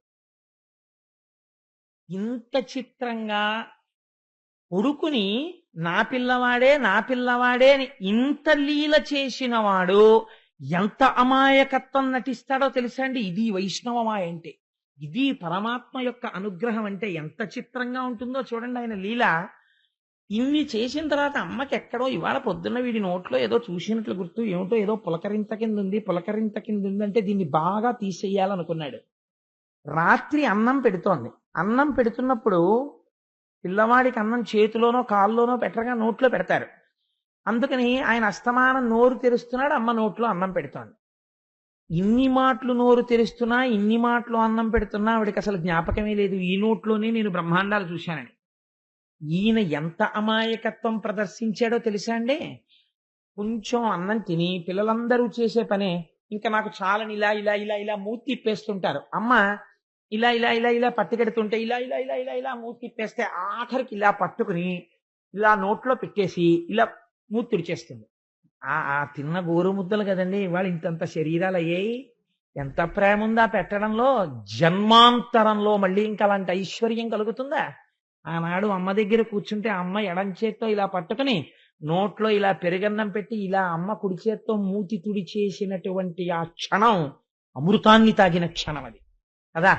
మళ్ళీ అలా మనం ఆ అమాయకత్వంతో అలా కూర్చుని తినగలమా? అమ్మ దగ్గర తినగలమా? అమ్మ దగ్గర అలా తిన్న క్షణం ఏదో అది జీవితం ధన్యత పొందిన క్షణం. అదే ఇంత ఆయుర్దాయాన్ని ఇంత ఆరోగ్యాన్ని ఇచ్చినటువంటి శక్తి.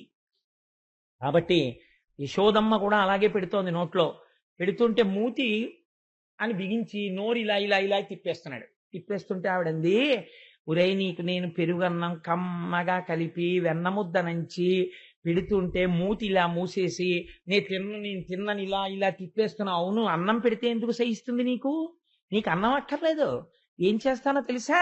కాసేపు ఆగి పూర్వం వచ్చేవారు, ఇప్పుడంటే మానేశారు. వాళ్ళు ఒక షిఫ్ట్ పెట్టేసుకున్నారు.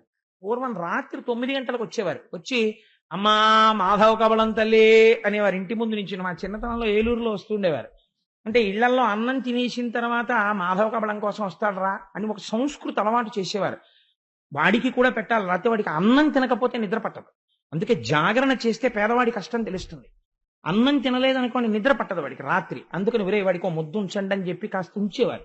ఒక్క ముద్ద తక్కువైతే మజ్జిగ తాగు పడుకోండి, కడుపు చల్లగా నిద్ర పడుతుంది. కానీ ఇంకొకరికి పెట్టి పడుకోవాలని ఉంచేవారు ఆ గిన్నెలో ఉంచి. ఎవరే మాధవ కబళం వాడు ఇంకా రాలేదురా అని ఎదురు చూసేవారండి వాడి కోసం. అమ్మ మాధవ కబళం అమ్మాయ వచ్చేసాడరా పెట్టేసి పడుకుందానికి గబోగా ఇలా వేసి వచ్చి పడుకుని నిద్రపోయేవారు. అలా మాధవ కబళం దాని పేరు. ఎంత విచిత్రమైన పేరో చూడండి. అది మాధవుడికి ఇస్తున్న కబళం. మాం అంటే లక్ష్మీదేవి, ధవుడు అంటే భర్త. ఇది ఈ ఆర్తి చూసి ఈశ్వరుడు ఐశ్వర్యం ఇస్తున్నాడు నీకన్నారు. అందుకే నాకు కబళం ఒక ముద్ద తీసుకెళ్ళి ఆయనకి వేసేవారు. 4 ఇళ్లలో 4 ముద్దలు తిని ఆయన చెట్టు కింద పడుకునేవాడు. కాబట్టి ఆవిడంది యశోదాదేవి కాసేపు ఆగి అమ్మా మాధవ కబళం తల్లి అని వాడు వస్తాడు. అప్పుడు నిన్నేం చేస్తానో తెలుసా? నీకు అన్నం అక్కర్లేదు కదా, నేను పెట్టింది అక్కర్లేదు కదమ్మా, ఇంట్లో పిల్లాడు ఉన్నాడమ్మా, వాడికి అన్నం అక్కర్లేదు, వాడిని పట్టుకెళ్ళిపోండి మీతోటి, వాడికి ఎప్పుడు ఆ ఆటలు, ఆ ఇల్లు తిరగా, ఈ ఇల్లు తిరగా, ఇలాంటి పనులే చేస్తుంటాడు. అంటే అమ్మ మీద కోపం అనమాట, ఇలా పెట్టేసి మూతి అని చూస్తున్నాడు. నన్ను ఇచ్చేస్తావా అన్నట్టుగాను. నేను ఇచ్చేస్తాను. వాళ్ళు ఏం చేస్తారో తెలుసా, వాళ్ళ దగ్గర పెద్ద పెద్ద భిక్షాపాత్రలు ఉంటాయి, పెద్ద సిల్వర్ క్యారేజీలు పట్టుకొస్తారు. ఒక్కొక్కసారి ఇంట్లో ఏదో పెళ్ళో లేకపోతే విందో అవుతుంది, చాలా ఉండిపోయాయా అంటారు. అప్పుడు వాళ్ళు 4-5 గిన్నెలు తీసేవారు, ఓ గిన్నెలోంచి తీసి ఇవన్నీ పెట్టుకుని చక్కగా పెద్ద బ్యాగ్ లో పెట్టుకుని వెళ్ళిపోయేవారు, గోను సంచులండి దాంట్లో. వాళ్ళ దగ్గర అలాంటిదో సంచి ఉంటుంది, నిన్ను తీసుకెళ్లి ఆ సంచిలో పడేస్తారు. వాళ్ళు ఏం చేస్తారు తెలుసా, మూట కట్టేసి భుజాన వేసుకుని ఊరు బయటికి వెళ్ళిపోతారు. వెళ్ళిపోయి వాళ్ళందరూ బైరాగులు చెట్టు కింద పడుకుంటారు రాత్రి, ఈ మాధవ కబలం తినేసి. అక్కడికి తీసుకెళ్లి వాళ్ళు అన్నిళ్లలోంచి పట్టుకొచ్చింది నీకు పెడతారు. పాపం ఆయన అంతే కదండి, అన్నిళ్లలో నైవేద్యాలు తింటాడుగా, అందుకని తెలియకుండా స్తోత్రం చేసేస్తోంది ఆవిడ. తీసుకెళ్లి నీకు అప్పుడు పెడతారు. అప్పుడు నీకు ఎంత రుచిగా ఉంటుందో, అమ్మ పెడితే ఎందుకు ఎక్కుతుంది నీకు, అప్పుడు వాళ్ళ దగ్గర తిను. అప్పుడు వాళ్ళు తినకపోతే ఏం తినవు అని ఇలా బొగ్గట్టుకుంటారు. అప్పుడు ఇలా నోరు తెరిచి తిందు అని అనేటప్పటికి ఇలా కోపంగా చూస్తున్నాడు, అమ్మ వంక నన్ను అన్నేసి మాటలంటావా అని. ఇంతలోకే నిజంగా అమ్మా మాధవ కమలం తల్లి అన్నాడు ఎవరో. అయ్యో, వచ్చిన వాడిని ఉట్టినే పంపించకూడదని ఈవిడ కాస్త అన్నం తీసుకుని పట్టుకెళ్ళి వేద్దామని ఓ గిన్నెలో పెట్టుకుంటోంది. గభాలను లేచాడు. వెనక నుంచి అమ్మ 2 కాళ్ళు గట్టిగా పట్టేసుకుని ఆ చీరలోకి తల పెట్టేశాడు. వదలడు అడుగులేద్దామంటే, ఉరే వదలరా అంటే, బిచ్చులు ఒత్తురు ఎచ్చిన భిక్షాపాత్రమున వేయిచి బెగడించి నిను శిక్షింతురని చెప్పిన బిచ్చులకని తల్లి కనియు భీతిల్లు నృపా. అమ్మ వంక, మాధవ కబలం తల్లి అన్నవాడి వంక చూసి ఇలా భయపడిపోయి, అమ్మ నన్ను వేసేస్తావా, అమ్మ నన్ను వేసేస్తావా అన్నట్టు ఇలా చూస్తుంటే, ఓరి పిచ్చి కన్నా నిన్ను వేసేస్తానా, లేక లేక పుట్టినవాడికి ఎందుకేస్తాను, అన్నం తింటాననేవాడు.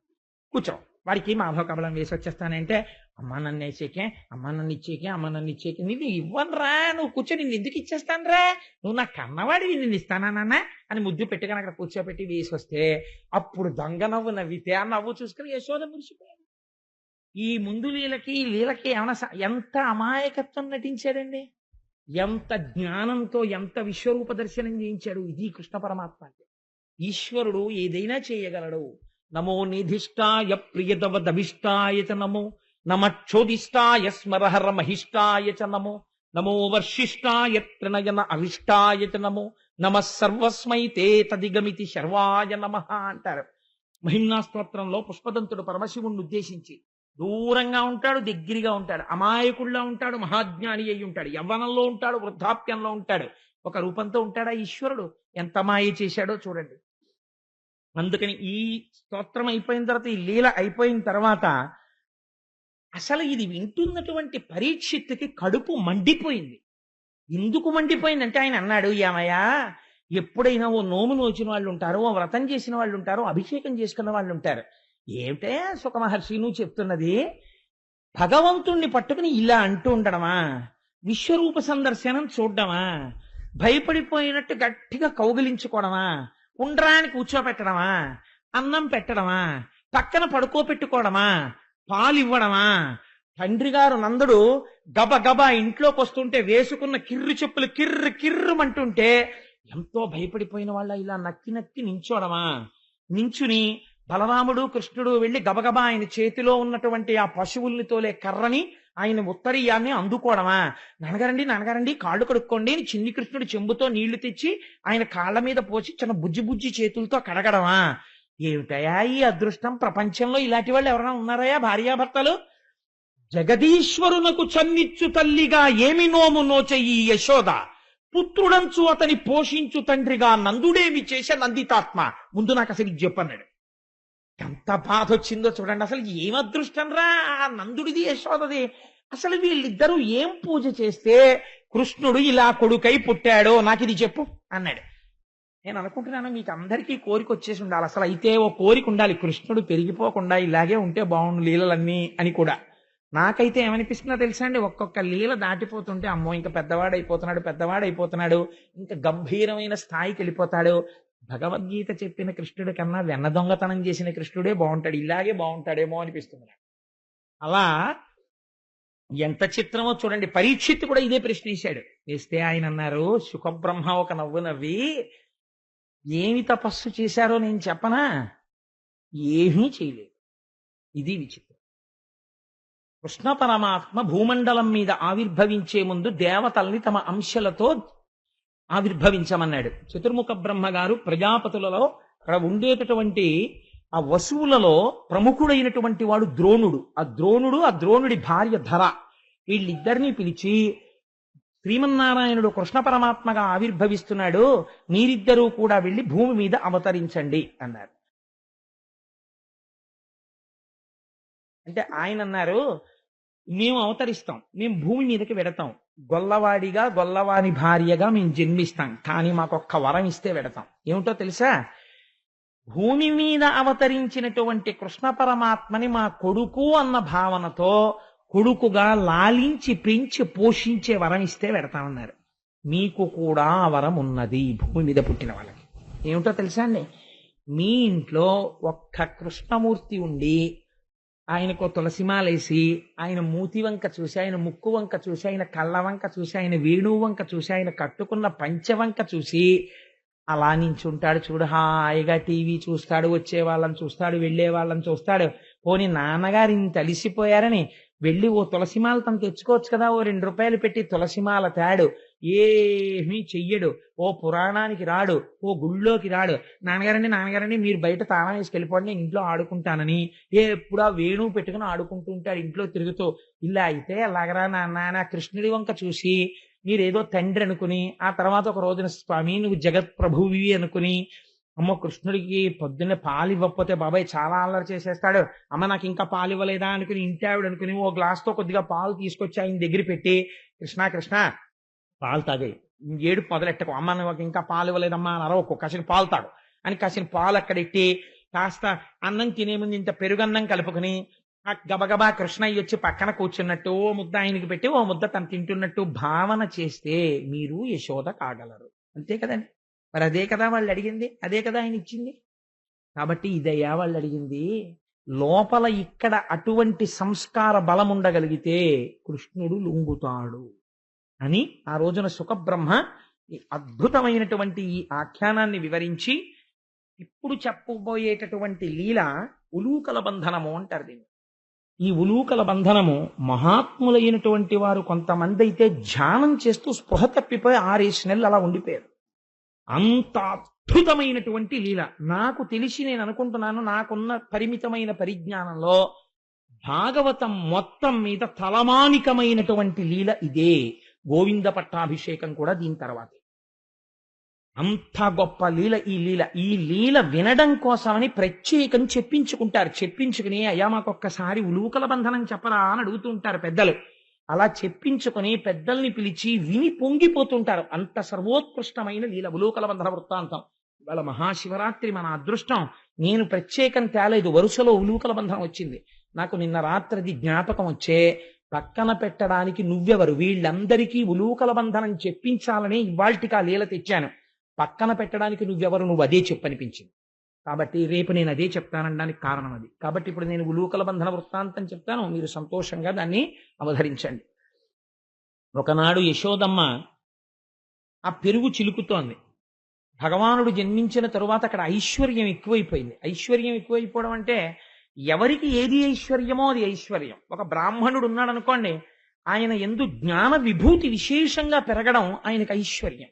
ఆయన 10 మందిని ఉద్ధరించగలగడం ఆయనకు ఐశ్వర్యం. ఒక వైశ్యుడు ఉన్నాడు అనుకోండి, ఆయన వర్తకం బాగా సాగడం ఆయనకు ఐశ్వర్యం. ఒక ఉద్యోగి ఉన్నాడు అనుకోండి, తన ప్రభువు అధికారి మెచ్చుకునేటట్టుగా తాను పని చేయగలగడం ఆయనకు ఐశ్వర్యం. గొల్లలకి వాళ్ళకి తెల్లవారి లేస్తే ఐశ్వర్యం పాలు, పెరుగు, వెన్న, నెయ్యి, ఇవి పెరగడం వాళ్ళకి ఐశ్వర్యం. కృష్ణ పరమాత్మ ఆవిర్భవించిన తరువాత విశేషమైనటువంటి పాలు ఇవ్వడం మొదలుపెట్టాయి అక్కడ ఉన్నటువంటి గోవులన్నీ కూడా. అందుచేత వాళ్ళకి ఆ పాలు పెరిగాయి, పెరుగు పెరిగింది, వెన్న పెరిగింది, నెయ్యి పెరిగింది. చిత్రం ఏంటంటే షేరు పాలు ఇచ్చేటటువంటి ఆవులు 4 షేర్ల పాలు ఇస్తున్నాయి. చిన్న చిన్న కుండలు ఉన్న వాళ్ళు పెద్ద పెద్ద కుండలు కొనుక్కున్నారు. ఆ పాలు కూడా గట్టిగా తోడుకునేవి. ఎవరి ఐశ్వర్యం వాళ్ళకి ఆదరణీయం.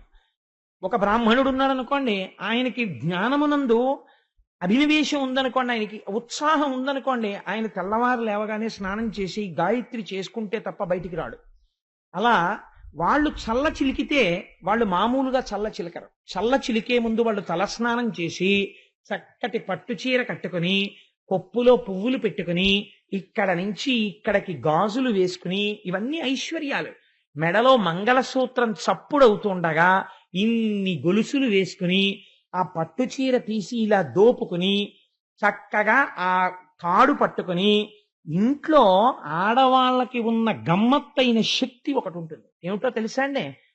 వాళ్ళు వేదప్రోక్తమైనటువంటివి మంత్రబద్ధమైన విషయములే చదవాలని ఏం లేదు. అందుకే ఆడవాళ్లు చదువుకోవడానికి వీలైన రీతిలో, ప్రమాదరహితమైన రీతిలో ఉంటాయి కొన్ని కొన్ని. ఇప్పుడు లక్ష్మీ కళ్యాణం మీకు ఇచ్చిన బహుమానం లాంటిది. ఇవి చదువుకుంటుంటే అవి వినపడుతుండగా ఇంట్లోకి భూత ప్రేతాది శక్తులు ప్రవేశించవు. రెండు, ఈశ్వరనామం వినపడుతుంటుంది కాబట్టి ఇంట్లో ఒక గొప్ప సంస్కార బలం, ఐశ్వర్యం వృద్ధిలోకి వస్తాయి. వీళ్ళు చెప్తున్నటువంటి భగవన్నామం భర్తని కూడా రక్షిస్తుంది. కాబట్టి పూర్వం అలా భగవన్నామం చెప్తూనే అన్ని నడిపిస్తూ ఉండేవారు. నేను తరచు చెప్తుంటాను, మా చిన్నతనంలో నిద్ర లేచేటప్పటికి మమ్మల్ని 4 గంటలకు లేపి ఒరే మొహం కడుక్కొని చదువుకోండి అనేవారు. నిజంగా చదువుకుందామని కూర్చుంటే ఇప్పుడప్పుడు మా అమ్మమ్మ గారు వాళ్ళు వస్తుండేవారు, వీధిలో కూర్చుని చదువుకోండి అనేవారు. ఎందుకంటే మా బలహీనత కనిపెట్టేశారు వాళ్ళు. పెరట్లో ఒక లైట్ సరిపోతుంది కదా అని ఒరే మీరు వంటింట్లో కూర్చుని చదువుకోండి, మేమేమో అక్కడ ఏదో స్నానాలు చేస్తామంటే వీళ్ళు మామూలుగా స్నానం చేసేవారు కాదు. స్నానం చేస్తూ అందమైన పాటలు పాడేవారు స్వామికి.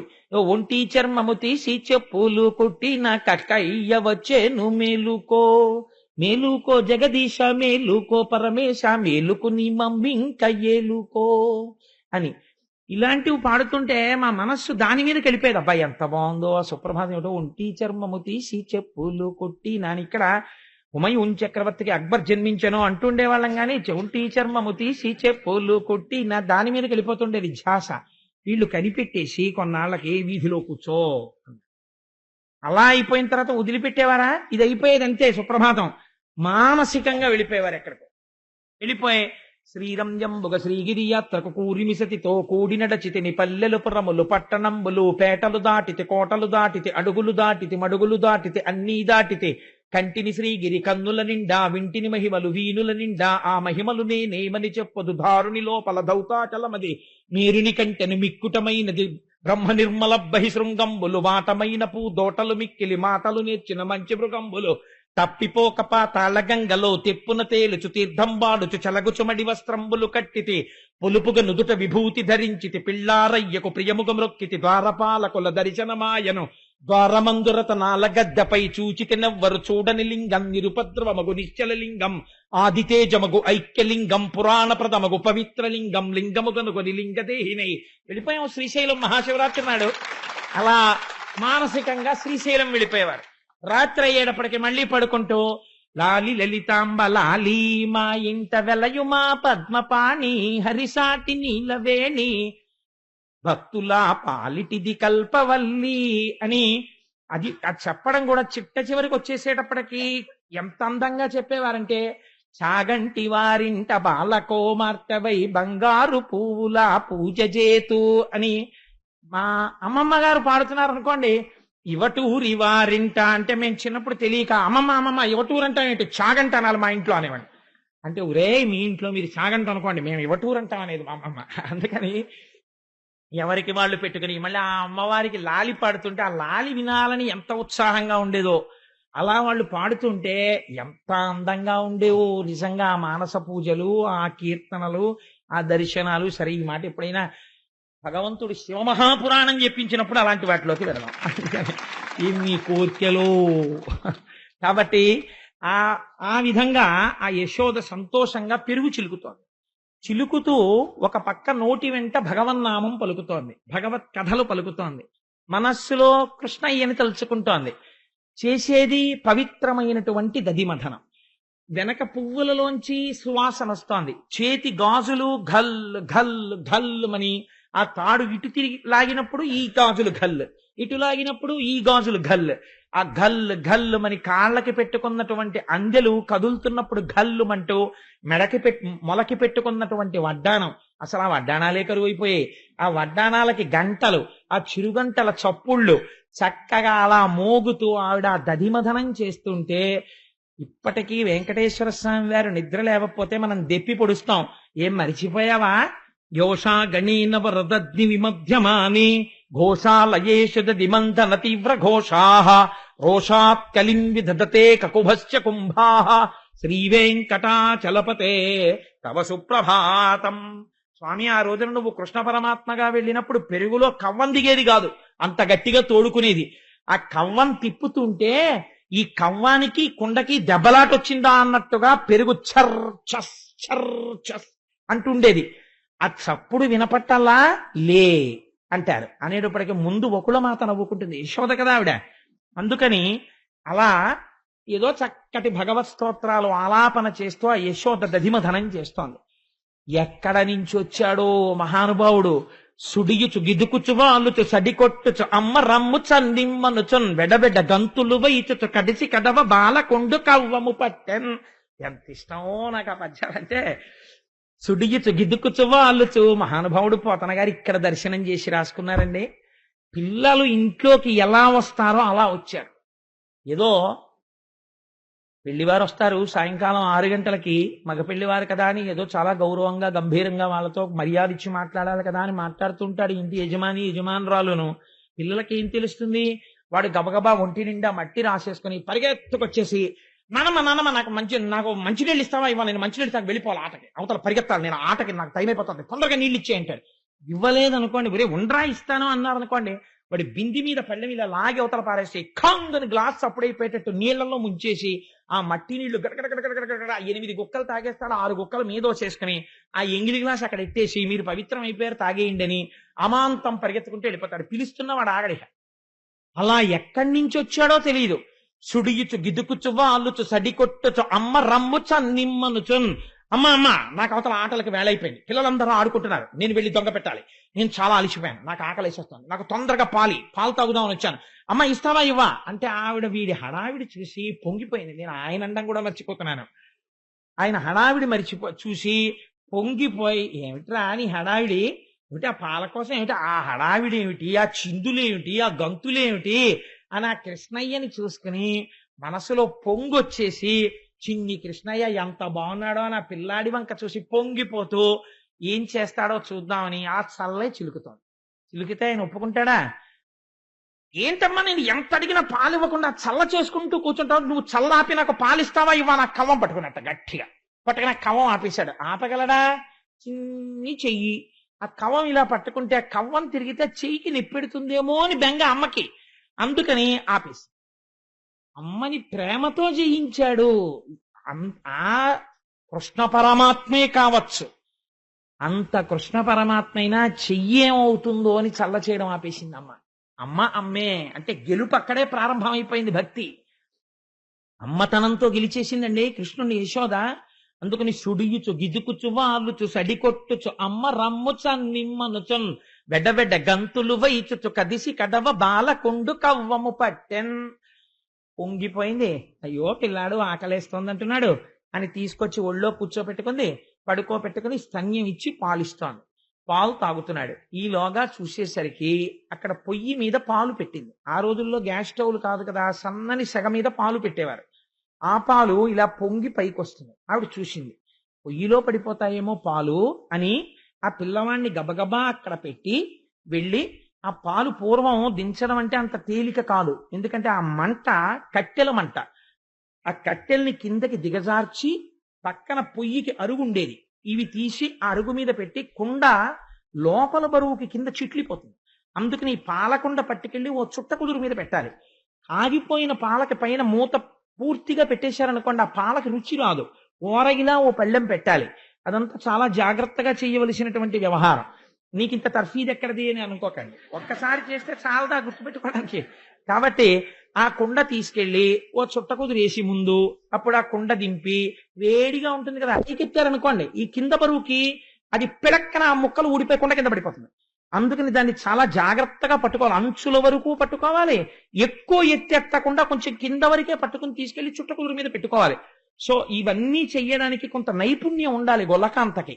అందుకని అమ్మ కొంచెం జాగ్రత్తగా ఈ పనులన్నీ చేస్తూ ఆ కుండ తీసుకెళ్లి అక్కడ పెడుతోంది. అంతే, పాలు తాగుతున్న వాడిని పాలు పొంగిపోతున్నాయని పక్కన పెట్టేసి వెళ్ళిపోయింది కదా. ఇంకా ఈయన ఇక్కడ కింద కూర్చోపెట్టిందంతే. కడుపారంచను బాలు త్రావనిసుతున్ కంజాక్షి పీఠమ్ముపై నిడి పొంగారెడు పాలు దించుటకునయ్యే గంగా తద్బాలుండెక్కుడు కోపంబునవాడి రాతిదది మత్కుంభంబు పోగొట్టి తెంపడరన్ కుంభములోని వెన్నదినే మిథ్యాసంకులద్భాష్పుడై. అక్కడ పక్కన ఓ పేటేసి దాని మీద పిల్లాడిని కూర్చోపెట్టి, పాపని నేల మీద కూడా కూర్చోపెట్టలేదు, ఆ పొయ్యి దగ్గరికి వెళ్ళింది. చూశాడు, ఎందుకు దింపేసింది నన్నని చూశాడు. అక్కడ పాలు పొంగుతున్నాయి. అంతే, వచ్చేసింది కోపం. పాలు పొంగితే వెళ్ళరండి అంటే, నాకు పాలు ఇవ్వడం కన్నా నేను అవతల ఆటలకు వెళ్ళిపోవాలి. ముందే చెప్పాను, నేను వెళ్ళిపోవాలి, తొందరగా పాలిమ్మని. నాకు పాలు ఇవ్వడం మానేసి నన్ను పీట మీద కూర్చోపెట్టి నువ్వు పాలు తీసుకోవడానికి వెళ్ళిపోయావా అంటే, నేను ఆటలు మానేసి నువ్వు మళ్ళీ పాలు ఇచ్చే వరకు నీ కూర్చుంటానా? ఇది ఆయనకు వచ్చిన భావన. కాబట్టి కోపం వచ్చేసింది. తెంపడరన్, ఇంకా చాలా కోపం వచ్చేసి పెదవులు అదిరిపోతున్నాయి, ఈ బుగ్గలు ఎర్ర పడిపోయి. అసలే చిన్ని కృష్ణుడు, ఓ చిన్న కొప్పు, దానికి ఓ ముత్యాల సరాలు, చేతిలో ఓ వేణువు, ఓ కొమ్ము బూర, ఇవన్నీ పట్టుకుని ఇలా కూర్చుని వినాయకుడిలాగా కోపం వచ్చేసి పెదిమిలు అదిరిపోయి ఏం చెయ్యాలో తెలియలేదు. అత్త మీద కోపం దుత్త మీద చూపించారంటారే, అలా అక్కడ 4 రాళ్లు ఉన్నాయి.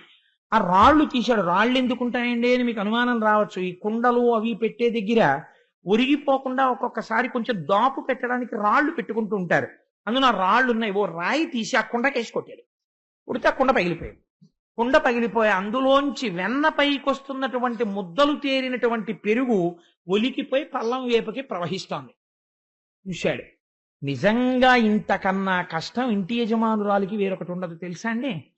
ఖచ్చితంగా అసలే అప్పటి వరకు ఇంటికి వచ్చేవాళ్ళు వెళ్ళేవాళ్ళు టైం లేక 10:15కి గబగబా టిఫిన్ తిని ఆఫీస్కి వెళ్ళిపోదాం అనుకుంటుంటే, ఇంటి ఆయన గబాలన ఆయన ముందు తినేసి నేను ప్యాంటు షర్టు వేసేసుకుంటాను నువ్వు తివులు అని ఈయన గబాలన మజ్జిగ గ్లాసు కింద పంపేశాడు అనుకోండి. నిజంగా ఆవిడకుంటుందండి కష్టం. అందులో కాలేస్తే జారిపోతారు. ఫ్లోరింగ్ చూస్తే మార్బుల్ చేయించేశాడు. అందుకని మళ్ళీ ఏం చేయాలి, దాని మీద ఆ జిడ్డంతా విరిగిపోవడానికి మళ్ళీ ఏదో బియ్య పిండో ఏదో వెయ్యాలి. ఉన్నవాడు ఊరుకోడు. ఆవిడ లోపల నుంచి వచ్చే లోపల ఇదంతా ఏదో సర్దేద్దాం అనుకుని ఓ బట్టోట పట్టుకొచ్చి ఇల్లంతా అలికేస్తుంటాడు. అయ్యా మీరు చేశారు కానీ మహాప్రభో చేసింది చాలు. ఆ జిడ్డు ఇల్లంతా కూడా పెడితే అందరూ పడిపోతారు. అలా ఆగండి, నేను ఎత్తుకుంటాను. అదృష్టం కదా మీ వంటి భర్త. అందుకని అలా ఉండండి అని బియ్య పిండి తెచ్చుకుని చల్లుకుంటుంది ఆవిడ. అందుచేత యశోదకి ఇప్పుడు అంత ఇబ్బంది వచ్చింది, ఇల్లంతా మజ్జిగే. కాబట్టి ఆవిడేం చేసింది, అట్నుంచి ఇటు వచ్చి చూసింది. ఈయనేం చేస్తున్నట్ట, కుండ బద్దలు కొట్టేశాను, అమ్మకు కోపం వస్తుందేమో అని అనుమానం వచ్చింది. ఎందుకైనా మంచిది ఏడిస్తే ఏ గొడవ ఉండదనుకున్నాడు. కాబట్టి మిథ్యాసంకులద్భాష్పుడై, పోతన గారి పద్యాలు ఎంత గొప్పగా ఉంటాయండి. ఆ కిందకొచ్చేస్తున్నటువంటి వెన్న ముద్దలు చూశాడు, అవంటే మహా ఇష్టం. కాబట్టి ఆ వెన్న తీసుకుని నోట్లో పెట్టి తినేస్తున్నాడు, గబగబా మింగేసి.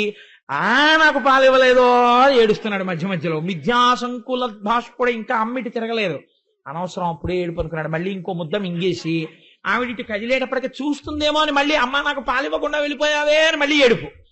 ఆవిడ ఇంకా ఇటు తిరిగే లోపల చూశాడు, అమ్మో ఇంతవరకు వెళ్ళిపోయి ఈ మజ్జిగ వెన్న ముద్దలు ఇవన్నీ మూతికోట అంటుకుపోయింది, అది గబుక్కుని పోదు ఆ వెన్న జిడ్డు. వెన్న తినేశావు, కుండ పగల కొట్టేశావు అంటే నిన్నను చెప్పిన చార్ట్ షీట్ కరెక్ట్ అంటుంది. ఇప్పుడు అబ్జర్వేషన్ లో ఉన్నాడు ఆయన. అందుకని ఇప్పుడు అది గుర్తొచ్చింది. లేనిపోని గొడవ, కుండ పగల కొట్టేశాను, అసలు అమ్మకి చిక్కకుండా వెళ్ళిపోతే గొడవ వదిలిపోతుందని 2 చేతులతో 2 వెన్న ముద్దలు పట్టుకుని గబ్బ ఇంట్లోంచి వెళ్ళిపోయి పక్కింట్లోకి వెళ్ళిపోయాడు. వెళ్ళిపోయి ఏ అవతారంలో ఉంటే ఏమిటి, ఆయనకి స్నేహం వానరాలతోటే. ఆ కోతులంటే ఎంత ఇష్టమో మా స్వామికి. వెళ్ళి ఇంకా దంచడానికి పనికిరాని చెక్క రోలు ఒకటి ఉంది, కొయ్య రోలు. ఆ రోలు తిరగేశాడు. ఎంత తెలివితేటలో చూడండి. మళ్ళీ ఆ రోలు మీద నించుంటే అందులో కన్నంలో కాలు ఎడుతుంది. తిరగేసి ఆ రోలు మీద ఎక్కి నించున్నాడు. నించున్నవాడు పోని నించోవచ్చు కదా. మధ్య మధ్యలో ఓసారి అమ్మ వెనకాల వస్తుందేమో అని వెనక్కి తిరిగి చూస్తున్నాడు. నాకు పాలు ఇవ్వలేదో అని అరుస్తున్నాడు, ఏడుస్తున్నాడు. రాలేదు, అప్పుడే ఎందుకు ఏడుపు, కాసేపు ఆపుదాం అంటున్నాడు. తను తింటున్నాడు. ఆ చెట్ల మీద ఉన్న కోతుల్ని పిలిచాడు. చక్కగా అవన్నీ వచ్చి గోడెక్కి కూర్చున్నాయి ఆ పిల్ల కోతులు. వాటన్నింటికీ పెడుతున్నాడు. అవి వచ్చి కోతులన్నీ తింటున్నాయి. ఆయన ఎక్కడుంటే అవి అక్కడ ఉంటాయి. కాబట్టి ఆ కోతులన్నీ తింటున్నాయి, ఆయన హాయిగా పెడుతున్నాడు. వెనక్కి తిరిగి చూసి ఓసారి దొంగేడు పేడుస్తున్నాడు. ఆవిడ పాపం పాలు దింపింది అంతేనండి, చుట్ట కుదురు మీద పెట్టింది. వెనక్కి తిరిగి కృష్ణ అంటూ వచ్చింది. ఇంకెక్కడ కృష్ణుడే? కుండ పగిలిపోయింది, మజ్జిగ వెన్న ఇవన్నీ చూసింది. ఓహో, అంటే వీళ్ళు చెప్పింది యథార్థమే, వీడు చాలా అల్లరి చేస్తున్నాడనమాట అనుకుంది ఆవిడ. అనుకుని ఎక్కడున్నాడు ఇప్పుడు గమనించాలి. ఇది ఒక ఆశ్చర్యకరమైన విషయం. కృష్ణుడు ఎక్కడుంటాడు? విశ్వం విష్ణుర్వషట్కారో భూత భవ్య భవత్ప్రభు, అంతటా ఉంటాడు. అంతటా ఉన్న పరమాత్మని ఒక చోట పట్టుకోవాలనుకుంటోంది. అనుకుని ఎక్కడున్నాడు కృష్ణుడు అని వెతకాలనుకుంది. వికచకమల్లనయ్య వేరొక ఇంటిలో వెలయరోలు తిరుగవేసి ఎక్కి ఉట్టిలోని వెన్న నులుకుచునొక కోతి పాలు చేయుచున్న బాలుకనియే. ఓ రోలు తిరగేసి దాని మీదకెక్కి వెన్న ముద్దలు కోతులకి పెట్టేస్తున్నటువంటి చిన్ని కృష్ణుణ్ణి చూసింది. చూసావిడ అనుకుందిట వెంటనే, లేక లేక పుట్టిన పిల్లాడు కదా అని నేను ఎప్పుడూ కొట్టడానికి చేతులాడక కొట్టకుండా నయానా భయానా చెప్పుకుంటూ వస్తున్నాను.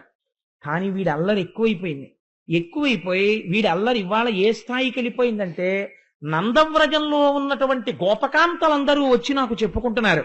కాబట్టి ఏదో ఒకటి చెయ్యాలి. లాలనమున బహుదోషము లోలింప్రాపించు తాడనోపాయములన్ చాలా గుణంబులు కలుగును తాడనంబె బాలు రకును పచ్చంబరయన్. ఆవిడెంత ఆలోచన చేసిందో చూడండి. లాలనమున బహుదోషము, పిల్లవాడిని లాలించి ఒరే నాన్న ఒరే కన్నా అని బతిమాలితే వాళ్ళు మాట వినరు. అప్పుడప్పుడు 4 తగల్నిస్తే అప్పుడు దారిలోకి వస్తారు. వాళ్ళకి ఇదే పచ్చం. అజీర్ణం వచ్చేసింది అనుకోండి, ఏం చెయ్యాలి? 4 రోజుల పాటు కరివేపాకు గుండేసుకుని అన్నం తిని కూరలు పచ్చళ్ళు పెట్టడం మానేస్తే జీర్ణశక్తి అదే పెరుగుతుంది మళ్ళీ. అందుకని చెప్పి వీడికి పచ్చం పెట్టాలి. 4 దెబ్బలు కొడితే వీడి దారిలో పడతాడు.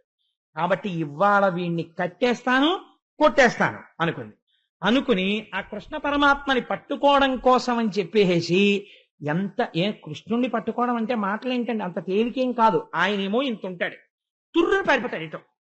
ఎప్పుడైతే ఇది జరిగిందో ఒక గోపకాంత చూసేసింది. నిన్న మనం చెప్తే నమ్మలేదు కదా, ఇవాళ వాళ్ళింట్లోనే జరిగింది. ఇప్పుడు ఏం చేస్తుందో, పట్టుకోలేకపోయారా అనుకుంది కదా, ఇప్పుడు పట్టుకుంటుందో పట్టుకోలేదో మనం చూద్దాం. ఇప్పుడు మనం అడ్డగించద్దు, మనం అందరం స్పెక్టేటర్స్ గ్యాలరీలో. ఆవిడ క్రికెట్ ఆడుతుంది, చూద్దాం రెడ్డంది అని ఒకళ్ళు ఇంకోళ్ళకి అందరూ వచ్చేసారు. వచ్చేసి గోపకాంతలందరూ నవ్వుతూ నిలబడ్డారు. ఏం చేస్తావో చూస్తామని. ఇప్పుడు మొగుడు కొట్టాడని కాదు, తోడికోడలు దెప్పిందని బాధ. అందుకని ఇప్పుడు తను పట్టుకోగలదో పట్టుకోలేదో కాదు, వీళ్ళందరూ పట్టుకోలేకపోతే ఏమంటారో అని బాధ. కాబట్టి ఆవిడందిట, ఒరే కృష్ణ ఏమిటి అల్లరి చూస్తున్నాను, మర్యాద ఇస్తే నువ్వు బాగుపడేటట్టు లేవు, చూడు నిన్ను పట్టుకుంటాను నిన్ను కొట్టేస్తాను ఇవాళ అని ఒక గొప్ప మాట అంది. అంటే నేను తల్లిని కదా, నేను ఎందుకు పట్టుకోలేను? వీళ్ళంటే పట్టుకోలేకపోయారు. పట్టిన పట్టుబడని నిన్ను పట్టెదనని చల్లముకొనిన పట్టుటబెట్టే పట్టుబడ వండ్రు పట్టి పట్టుకొన నాకు కాక పరులకు వశమే అందావిడ. చూడు ఏమిటో నిన్ను పట్టుకోవడం చాలా కష్టం అంటున్నారు వీళ్ళందరూ. నిన్ను పట్టుకోవాలంటే నాకు పెద్ద కష్టం రా, నిన్ను చూడు ఎలా పట్టుకుంటాను కట్టేస్తాను కొట్టేస్తాను ఇవాళ. అలా అనగానే ఆయనకి అనవసరంగా స్థానిక భద్రతా సూచనగా 3వ నెంబర్ ప్రమాద పతాకం ఆవిడ ఎగరేసింది. ఆయనకి తెలిసిపోయింది ఇవాళ పట్టుకుంటుంది. కాబట్టి ఈ మాట అనగానే ఆ కోతులకి పెడుతున్న వెన్న వదిలేసి ఆ రోలు మించి దూకించాడు. చిన్న పట్టుపంచ కట్టుకున్నాడు, మొలకి గంటుంది, అమ్మ పెట్టినటువంటి కాళ్ళకి గజ్జలున్నాయి. ఎటు పరిగెత్తినా తెలిసిపోతుంది ఆ గజ్జల వల్ల. ఇప్పుడు ఆ గజ్జలతో ఉన్నవాడు తుర్రు పారిపోయాడు. ఇప్పుడు ఆవిడ అండం అంటే అనేసింది కానీ గబుక్కుని అంత దూరం పారిపోయాడు. ఈవిడ పరిగెత్తాలి వాడి వెనకాల, అంత తేలికండి పట్టుకోవడం. అందుకని ఇప్పుడు వాడిని పట్టుకోవాలంటే ఒక ఎక్సర్సైజ్ ఉండాలి. అందుకని ఆవిడ ముందు ఆ చీర తీసి ఓ దోపి ఆ పమిట కొంగు తీసి ఇలా తిప్పి అది దోపుకుని పమిట సర్దుకుని ఆ జడ తీసి ముడేసుకుని, ఇంకా పిల్లాన్ని కొట్టడానికి పట్టడానికి ఎంత అల్లరో చూడండి, పెద్ద ముడోటి వేసేసుకుని ఆ జడ ఇప్పుడు సిద్ధమై ఎక్కడున్నావురా ఏది అని ఇలా ఆవిడ వెతుకుతూ దగ్గరికి వెళ్ళింది. స్తంభాదికంబులు తనకు అడ్డంబైన అట్టట్టునని పట్టు వీని ఈ తప్పు సైరింపు ఇంక దొంగిల బోదు నేనని ముని ముట్ట నిడ్చువాని కాటుక నిరయంగ కందులు నులుముచు వెడలు కన్నీటితో వగచువాని ఏ దశ వచ్చునో ఇది ఎని పలుమార్లు సురుగుచు క్రీగంట చూచువాని గుడబారి పట్టుకొని వెర్రపచు చిన్ని పెన్న దొంగ చిక్కెననుచు కొట్ట చేతులాడక పూబోడి కరుణతోడ బాలు కట్టదలచే. కొత్తన గారు అన్నారు, ఆ ఇల్లంతా స్తంభాలు. ఈయన పరిగెత్తుకుంటూ వెళ్ళిపోయి స్తంభం చాటున నక్కేవాడు. ఎందుకని? పరిగెత్తాడు అనుకోండి, కాలి మువ్వలు చప్పుడవుతాయి. అందుకని మువ్వలు చప్పుడైతే అమ్మ ఎటువైపు పరిగెడుతున్నాడో కనిపెడుతోంది. అందుకని చప్పుడు చేయకుండా, మొలకో గంట ఉంది, కాళ్ళకి గజ్జెలున్నాయి, అందుకనో స్తంభం చాట్న నించుని అమ్మ కొంచెం దూరంగా ఉందన్న తర్వాత ఆ స్తంభం చాట్ నుంచి ఓ ఇంత చిన్న మొహం ఒకటే బయటెట్టేవాడు. బయటెట్టి చూసేవాడు అమ్మని. ఓ చిన్న నెమలిపించం ఒకటి పెట్టుకుని చూసి స్తంభాదికంబులు తనకు అడ్డంబైన అట్టట్టునని పట్టు వాని వీని అమ్మ చూసేసేది. ఆవిడేమిటి పరిగెత్తి పరిగెత్తి పరిగెత్తి అలిసిపోయి ఈ స్తంభం చాట్న ఆయన ఉంటే తను చూడనట్టుగా ఉట్టినే ఆ స్తంభాల దగ్గరికి వెళ్ళి మెల్లిగా ఈ స్తంభం దగ్గరికి వచ్చేది. వస్తే మీరు చూసే ఉంటారు చిన్నతనంలో పిల్లల్ని, ఆయన చాటున్నాడు, అటు పారిపోదామంటే ఆవిడ ఇటు వచ్చేది, ఇటు పారిపోదామంటే ఇటు వచ్చేది. ఆవిడ పట్టుకుందామని ఇటు ఇటు చెయ్యి పెడుతుంటే ఇటు వచ్చినట్టు పరిగెత్తినట్టు ఆవిడ ఇలా అనేటప్పటికి ఇటు పరిగెత్తి వెళ్ళిపోయేవాడు. మళ్ళీ పారిపోయి ఇంకో స్తంభం చాటుకు వెళ్ళిపోయేవాడు. వెళ్ళిపోతే మళ్ళీ పరిగెత్తేది పాపం. ఇలా పరిగెత్తి పట్టుకుందాం అనుకుంటే అమ్మ దూరంగా వెళ్ళిపోగానే ఓ స్తంభం చాటున నక్కి, అమ్మా నేను ఇంకెప్పుడు దొంగతనం చేయనే అమ్మా, నేను ఎవరింటికి వెళ్ళనే అమ్మా, నేను వెన్న తిననే అమ్మా, నేను అల్లరి చెయ్యనే అమ్మా, నన్ను వదిలిపెట్టేవేమ్మా. అసలు ఆవిడ పట్టుకున్నది లేదు, కట్టింది లేదు, కొట్టింది లేదు. కాని కాటుక నిరయంగా కందులు నులుముచు వెడలు కన్నీటితో వగచువాని ఓ ఏడుపు, ఇలా కళ్ళు నిలిమేసి ఈ అరిచెయ్యంతా కాటికైపోయింది, ఈ బుగ్గలన్నీ కాటికైపోయాయి, కళ్ళు ఎర్ర పడిపోయాయి. ఈ లీల జరుగుతుంటేటండే 33 కోట్ల మంది దేవతలు పార్వతీ సహితుడై పరమశివుడు చతుర్ముఖ బ్రహ్మగారు ముక్కున వేలేసుకు చూశారట. ఏట్రా ఇది పరమాత్మ ఏమిటి, లీలేమిటి? ఒక అద్భురాలైన గోపిక వెంట పడుతుంటే ఏడుపు నటించి ఇలా ఇలా కళ్ళు నిలిమేసుకుంటూ ఇలా దాక్కోవడమా? కుంతిదే అయితే అంది, కృష్ణ నీ భయాన్ని చూసి భయానికి భయం వేసిందండి.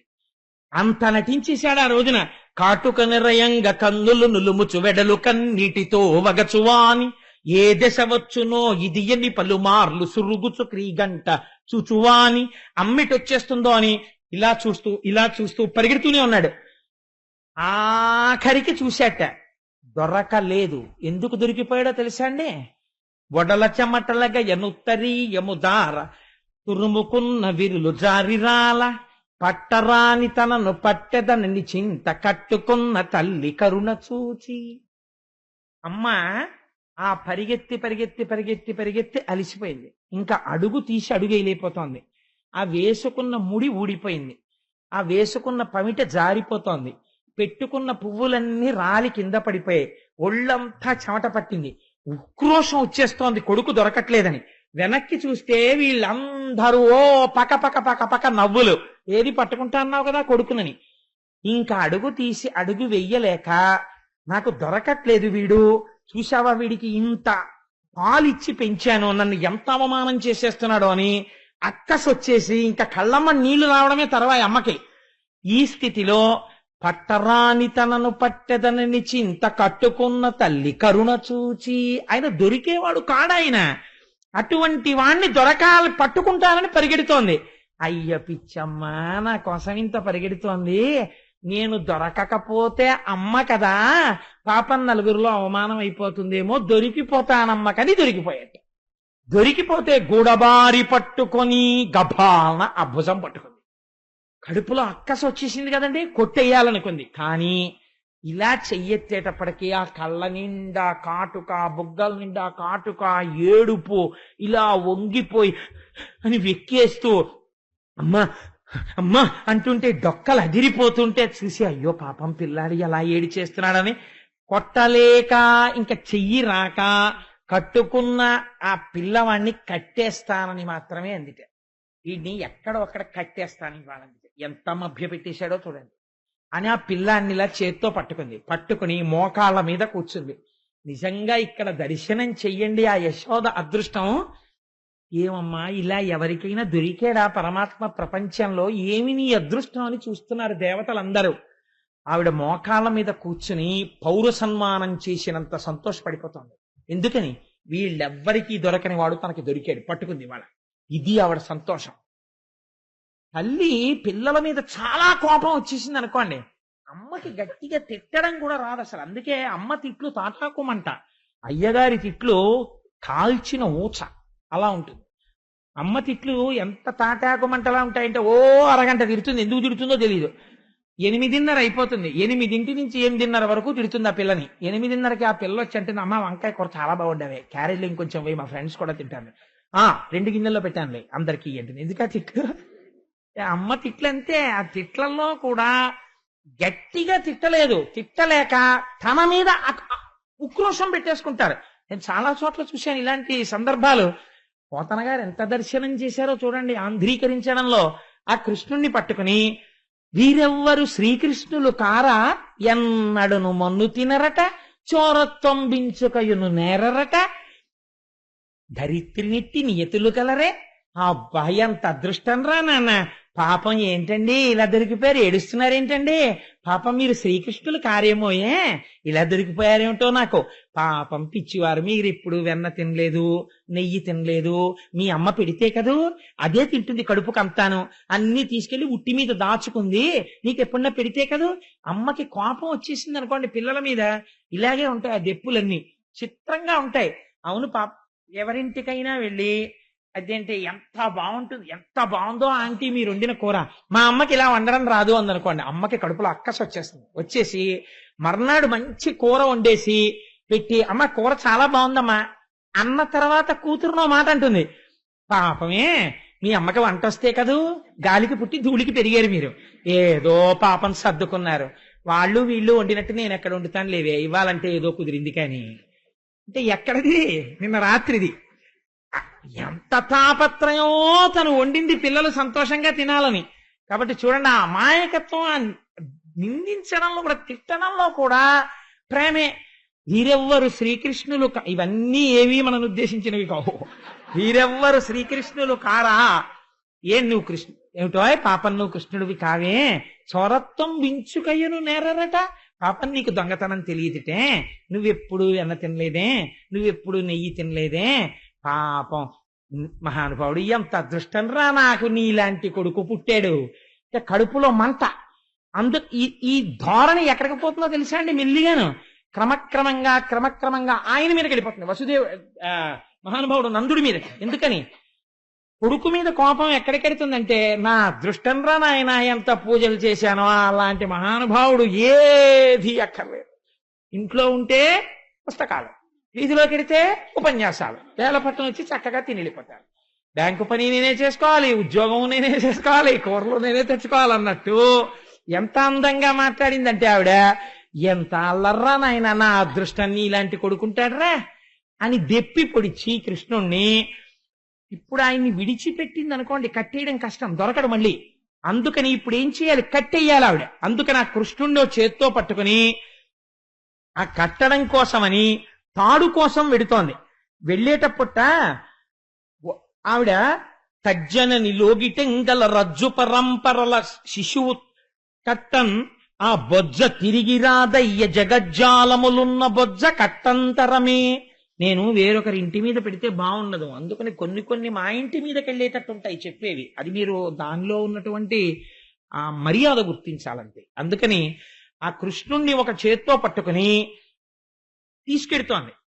రజ్జు పరంపరలా ఆ కవ్వానికి ఇంతకు ముందు కట్టి తిప్పినటువంటి తాళ్లున్నాయి, ఆ తాళ్లు నలిగిపోయినవి ఒక పక్కన పడేస్తారు, అవి ఇంకెందుకు పనికిరావు.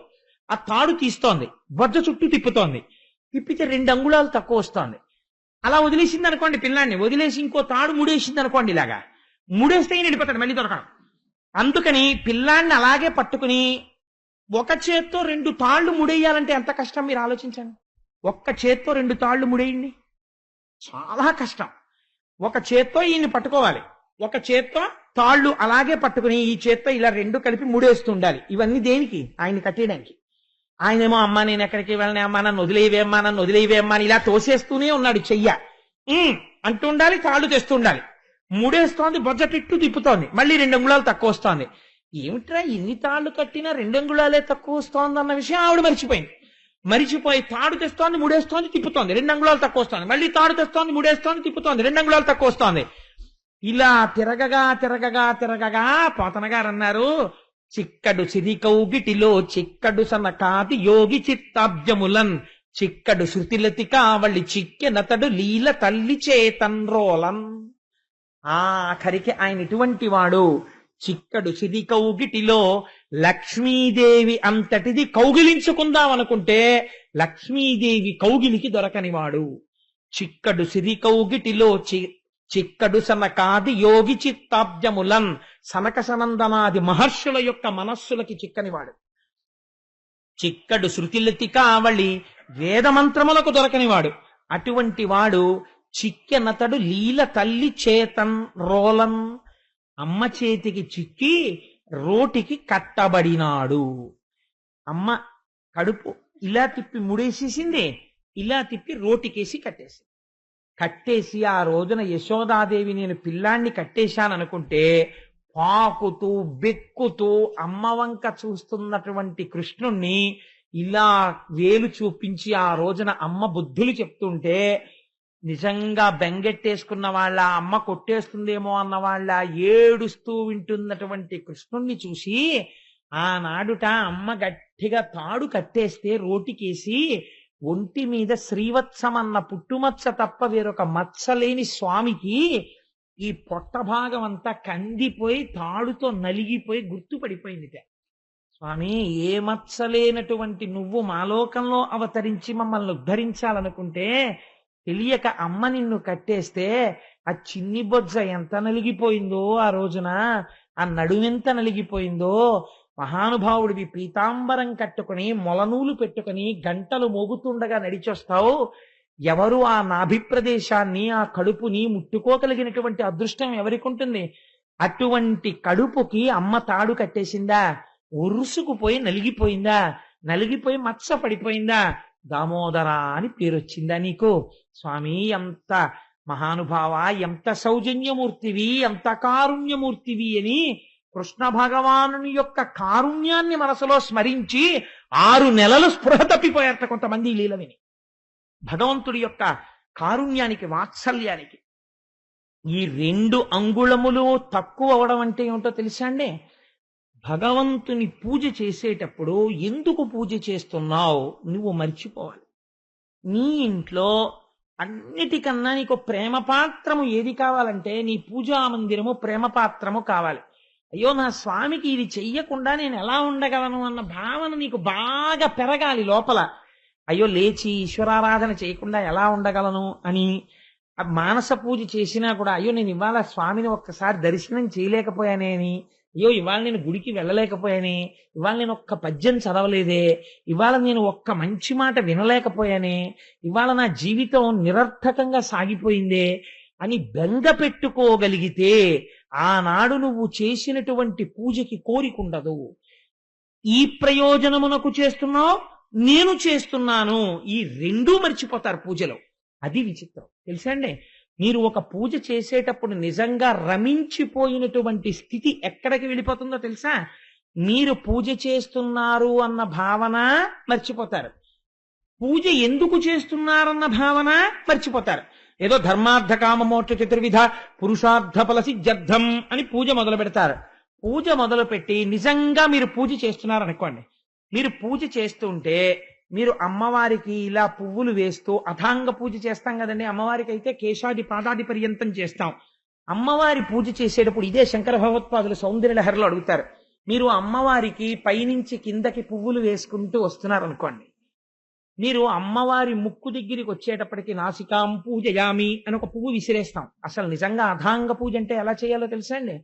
మీరు పద్మాసనం వేసుకుని ఇలా కూర్చుంటే స్వామివారిని పూజ చేస్తున్నారనుకోండి, ఇవాళ శివరాత్రి కాబట్టి ఒక శంకరుడు అని మీరు అనుకున్నారనుకోండి, స్వామివారి పాదములు, తెల్లటి పాదములు, పాదములకున్న మంజీరములు, ఆ పాదముల మీద పడినటువంటి పువ్వు, స్వామివారు ఎప్పుడు ఎక్కువగా పద్మాసనం వేసుకుని కూర్చుని తనలో తాను రమించిపోతుంటాడు కాబట్టి మీరు ఆయన పాదాల పక్కన గుల్భౌ పూజయామి నా పక్కన ఇలా ముట్టుకుని చూస్తే గరుకెక్కిపోయినటువంటి ఆ చిన్ని చిన్ని పిక్కలు, ఆయన కాళ్ళు, ఆ మోకాళ్ళు, ఆ మోకాళ్ళ మీద వెంట్రుకలు, తెల్లటి ఆయన కాళ్ళు, వాటి మీద పడినటువంటి ఎర్రటి పువ్వు కింద పడుతుంటే ఆయన తొడలు, ఆయన కడుపు, ఆయన నాభి, ఆయన గుండెలు, ఆయన కంఠం, ఆయన గడ్డం, ఆయన నోరు, ఆయన పెదవి, ఆయన ముక్కు, ఆయన నేత్రములు, ఆయన లలాటం, ఆయన శిరస్సు, ఆయన చెవులు, మీరు దర్శనం చేస్తూ నేత్రే పూజయామి, కర్ణౌ పూజయామి, లలాటం పూజయామి, శిర పూజయామి అని మీరు ఇలా వంగితే పూజకి అందం ఎక్కడో తెలుసా అండి? అప్పుడు శంకరుడు సంతోషించి, ఏమి పూజరా నాన్న, ఎంత పొంగిపోయి చేస్తున్నావురా అని ఇలా అన్నాడు అనుకోండి. ఆయన తలమించి కదిలినటువంటి పువ్వు మీ మీద పడినట్టుగా మీరు భావన చెంది మీకు తగిలినట్టుగా అనిపించింది అనుకోండి. ఇప్పుడు పూజ దేనికి చేస్తున్నారు, ఏమి చేస్తున్నారు, రెండూ మర్చిపోయారు. మరిచిపోయి తాదాత్మ్యత పొందినటువంటి స్థితిలోకి వెళ్ళిపోయారు. అది నిజంగా మహానుభావుడికి ఎవరికొచ్చిందో కాలే ఆలోచన. శ్రీశైలం మల్లన్న శిరసొంచేనా చేనంతా గంగమ్మ వాన అన్నాడు. నిజం కదండి. ఆయన జటాజూటమునందు గంగ ఉంటుంది. ఆయన ఇలా అన్నాడు అనుకోండి, భక్తుడి వంక చూసి ఓ చాలా చాలా చాలా చాలా చాలా సంతోషం, ఆయుష్మాన్ భవ అన్నాడు అనుకోండి. శంకరుడు కాని ఇలా అన్నాడో, చేనంతా గంగమ్మ వాన, చెంబులో నీళ్లు పడిపోతాయి. ఎందుకని?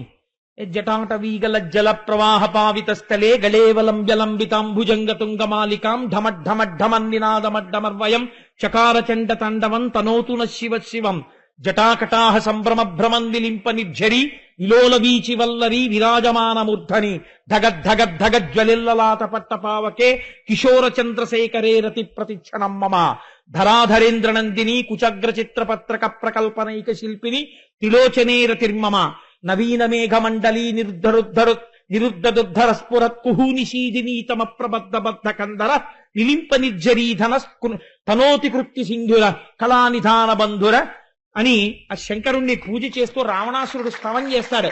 అగర్వ సర్వమంగళా కళాకదంబ మంజరీరస ప్రవాహ మాధురీ విజృంభణా మధువ్రతం స్మరంతకం పురాంతకం భవాంతకం మఖాంతకం గజాంధకంతకంతకం తమంతకంతకం భజే అని. నేను స్వామి గంగానదిలో స్నానం చేసి సైకతం మీద కూర్చుని ఇలా చూస్తే, నాకు దూరం నుంచి నిన్ను చూస్తుంటే వృషద్విచిత్ర తల్పయోర్భుజంగముక్తికస్రజో గరిష్టరత్నలోష్టయో సుహృద్విపక్షపక్షయో తృణారవింద చక్షుషో ప్రజామహీ మహేంద్రయో సమప్రవర్తయన్మన కదా సదాశివం భజే కదా నిలింప నిర్ఝరీ నికుంజకోటరేవ సన్విముక్త దుర్మతి సదాశిరస్తమంజలిం వహన్ విముక్తలోలలోచనల్లలాటపాల లగ్నక శివేతి మంత్రముచ్చర సదాసుహి సదాసుఖీ భవామ్యహం అంటాడు. నాకు 3 నేత్రములు కలిగినటువంటి మహాదేవ దర్శనం కావాలి అంటాడు. అలా మీరు పొంగిపోతూ చేస్తున్నటువంటి పూజ యందు నేను చేస్తున్నాను, ఇందుకు చేస్తున్నాను, ఈ 2 మర్చిపోతారు. ఈ 2 మర్చిపోవడం, 2 అంగుళాలు తక్కువ అవుతోందన్నది మర్చిపోవడం. అలా ఎలా తక్కువ అవుతోందన్నది తెలియకపోవడం. ఈ ప్రయత్నానికి, ఈ తాదాత్మ్యతకు ఈశ్వరుడు లొంగిపోతాడు. ఇది భక్తితో ఈశ్వరుని బంధించుట. ఇలా భక్తితో కట్టేశారు పెద్దలు. ఏ వేదంబు పఠించే లూత భుజగం వేశాస్త్రములు సూచే తానే విద్యాభ్యాసమునర్చె కరి చించే మంత్రమూహించే బోధావిర్భావ నిదానముల్ చదువులయ్యా కాదు నీ పాద సంసేవాసక్తియ కాక జంతు తతికిన్ శ్రీకాళహస్తీశ్వర. ఏ వేదం చదువుకుంది పాము, ఏ ఉపనిషత్తులు చదువుకుంది సాలెపురుగు. కేవలము భక్తి చేత పరమేశ్వరుడు వశుడైనాడు. అందుకే పోతన గారు అంటారు, మౌనులచే దానులచే యోగులచే యోగ సంవిధానుల చేతన్ పూని నిబద్ధుండగునే శ్రీనాథుడు భక్తియుతుల చేతన్ బోలన్. మౌనంగా ఉన్న వాళ్ళ చేత, జ్ఞానము కలిగినటువంటి వాళ్ళ చేత, ధ్యానము చేసే వాళ్ళ చేత, దానం చేసే వాళ్ళకి కూడా భగవంతుడు ఇలా లొంగుతాడని చెప్పగలమా? చెప్పలేము. కానీ ఆయన దేనికి లొంగిపోతాడు అంటే, కేవలము పరమభక్తితో ఆయన వెంటపడి మీరు ఏ అనుబంధం పెట్టుకోండి, కామోత్కంఠత కోపికల్ భయమునం కంసుండు వైరక్రియా సామాగ్రిం శిశుపాల ముఖ్య నృపతుల్ సంబంధులై వృష్ణులున్ ప్రేమన్ మీరలు భక్తి మేము ఇది చక్రం గంటి మెట్లైన వృద్ధామధ్యాన గరిష్ఠులైన హరిచందన్వత్సు ధత్రీశ్వర. ఒక కొడుకుగా, ఒక భక్తుడిగా, ఒక తండ్రిగా, ఒక జగదాచార్యుడిగా మీరు ఏ రకంగా పరమాత్మతో అనుబంధం పెట్టుకున్నా అది ఉద్ధరించి ఈశ్వరుణ్ణి కట్టి మీ దగ్గరికి తీసుకొచ్చి నిలబెట్టగలదు ఆ భక్తి పాశం. అందుకే శంకరులు శివానందలహరిలో ఒక విషయం చెప్తారు. అది చెప్పి ఇవాళ మహోత్కృష్టమైన మహాశివరాత్రి కాబట్టి ఆ శ్లోకంతో పూర్తి చేస్తాను. మార్గావర్తిత పాదుకా పశుపతే రంగస్య కూర్చాయతే గండూషాంబు నిషేచనం పురరిపోర్దివ్యాభిషేకాయతే కించిత్ భక్షిత మాంసశేష కబళం నవ్యోపహారాయతే భక్తి కిం న కరోత్యహో వనచరో భక్త్యావతంసాయకే. ఈ శ్లోకం చెప్పుకు తీరాలి శివానంద మహాశివరాత్రి నాడు. ఒక తిన్నడికి ఏం తెలుసు, కానీ ఆయన కాలికి వేసుకున్న చెప్పుతో జంతువుల మలమూత్రములు తొక్కి, అయ్యో ఈ శివలింగం ఎన్నాళ్ళయిందో నా శివయ్య అన్నం తిని స్నానం చేసని ఆర్తి పొందాడంతే. వచ్చి ఆ చెప్పుతో శివలింగానికి కూర్చగా నిర్మాల్యం తీస్తారు. పొద్దున్న మీరు చూశారు కదా, ఒక దళం పట్టుకుని కూర్చగా తీసేస్తారు నిర్మాల్యం. ఆ నిర్మాల్యాన్ని తీస్తున్నానని కాలి చెప్పుతో తీశాడు. అయినా సరే ఉన్న అజ్ఞానం మాట ఎలా ఉన్నా భక్తికి శంకరుడు పొంగిపోయాడు. కించిత్ భక్షిత మాంసశేష కపళం నవ్యోపహారాయతే. కొద్దిగా తను తిని తెచ్చాడు, ఎంగిలి మాంసం ముక్క ఉమ్మితో ఉన్నది అక్కడ పెట్టాడు. ఆ భక్తికి లొంగిపోయి ఈశ్వరుడు ఆ మాంసం ముక్క తినేశాడు. ఏ మంత్రము లేకుండా నీళ్లు తీసుకొచ్చి శివలింగం మీద పోసేశాడు. పోసేస్తే అది అభిషేకం కింద మారిపోయింది. భక్తికి శంకర నువ్వెంత లొంగిపోయావు. దూర్జటి కాళహస్తీశ్వర శతకంలో ఇది చెప్తే అది చెప్పకుండా నేను ఉండలేను. దూర్జటి కాళహస్తీశ్వర శతకంలో దెప్పి పొడిచాడు శంకరుణ్ణి. నీకున్మాంసము వాంచయేని కరువా నీ చేత లేడుండగా జోకయినట్టి కుఠారముండ అనల జ్యోతుండ నీరుండగా పాకంబొప్ప ఘటించి చేతి పులుకన్ భక్షింపక ఆ బోయచేచే కొంటెంకిలి మాంసమిట్లు తగునా శ్రీకాళహస్తీశ్వర. పిల్లలు కరువు కింద తినేస్తున్నారు అనుకోండి, ఓ తినేస్తుంటే ఇంటికి వచ్చిన తర్వాత అంటాం, ఏంటి అది ఆ హోటల్కి వెళ్ళినప్పుడు ఎప్పుడు ఇంట్లో తినని దానిలా అంకుల్ ఇంకో అప్పడం వేస్తారా, అంకుల్ ఇంకొంచెం పెరిగేస్తారా అని ఇంట్లో తినమంటే తినరు. అదేంటి అలా తినేశారా, టేబుల్ దగ్గర వాళ్ళందరూ అదేంటి అలా తినేస్తోంది ఆ పిల్లాడని చూస్తున్నారు, కరువా మీకు అంటారు ఇంటికి తీసుకెళ్ళాక పిల్లల్ని. అలా శంకరుణ్ణి పట్టుకుని దూర్జటి ఏమడిగాడో తెలుసా అండి, నీకు మాంసము వాంఛయేని కరువా. శివ నీకు కరువా మాంసం, నిజంగా నీకంత మాంసం తినాలనుంటే బోయవాడు కొరికి తెచ్చిన ఉమ్మితో కూడిన ఇంగిలి మాంసం తింటావా?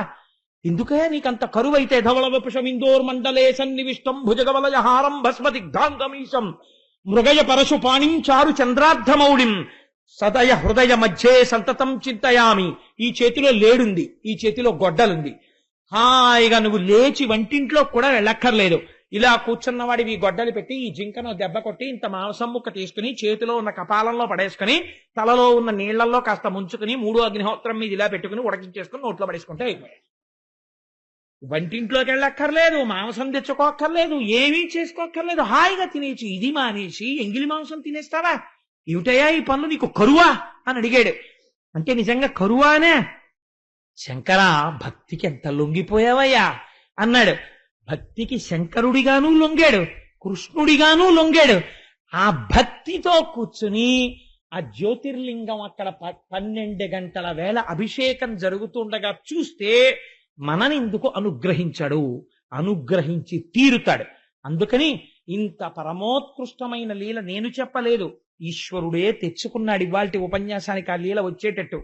అందుకని మనయందు అవ్యాజమైన వాత్సల్యంతో పరమాత్మ భాగవతాంతర్గతమైన ఈ లీల ఇవాళ నా చేత చెప్పించి నన్ను మిమ్మల్ని అందరినీ ధన్యుణ్ణి చేసినందుకు స్వామి పాదములు పట్టి నమస్కరిస్తూ మనం పెట్టుకున్న సంప్రదాయాన్ని అనుసరించి చక్కగా 11 మాటలు నామని చెప్పుకుని ఎక్కడి వాళ్ళు అక్కడే కూర్చుంటే మూర్తి గారి బృందం వచ్చి శంకరుడి మీద అద్భుతమైనటువంటి కీర్తన చేస్తారు.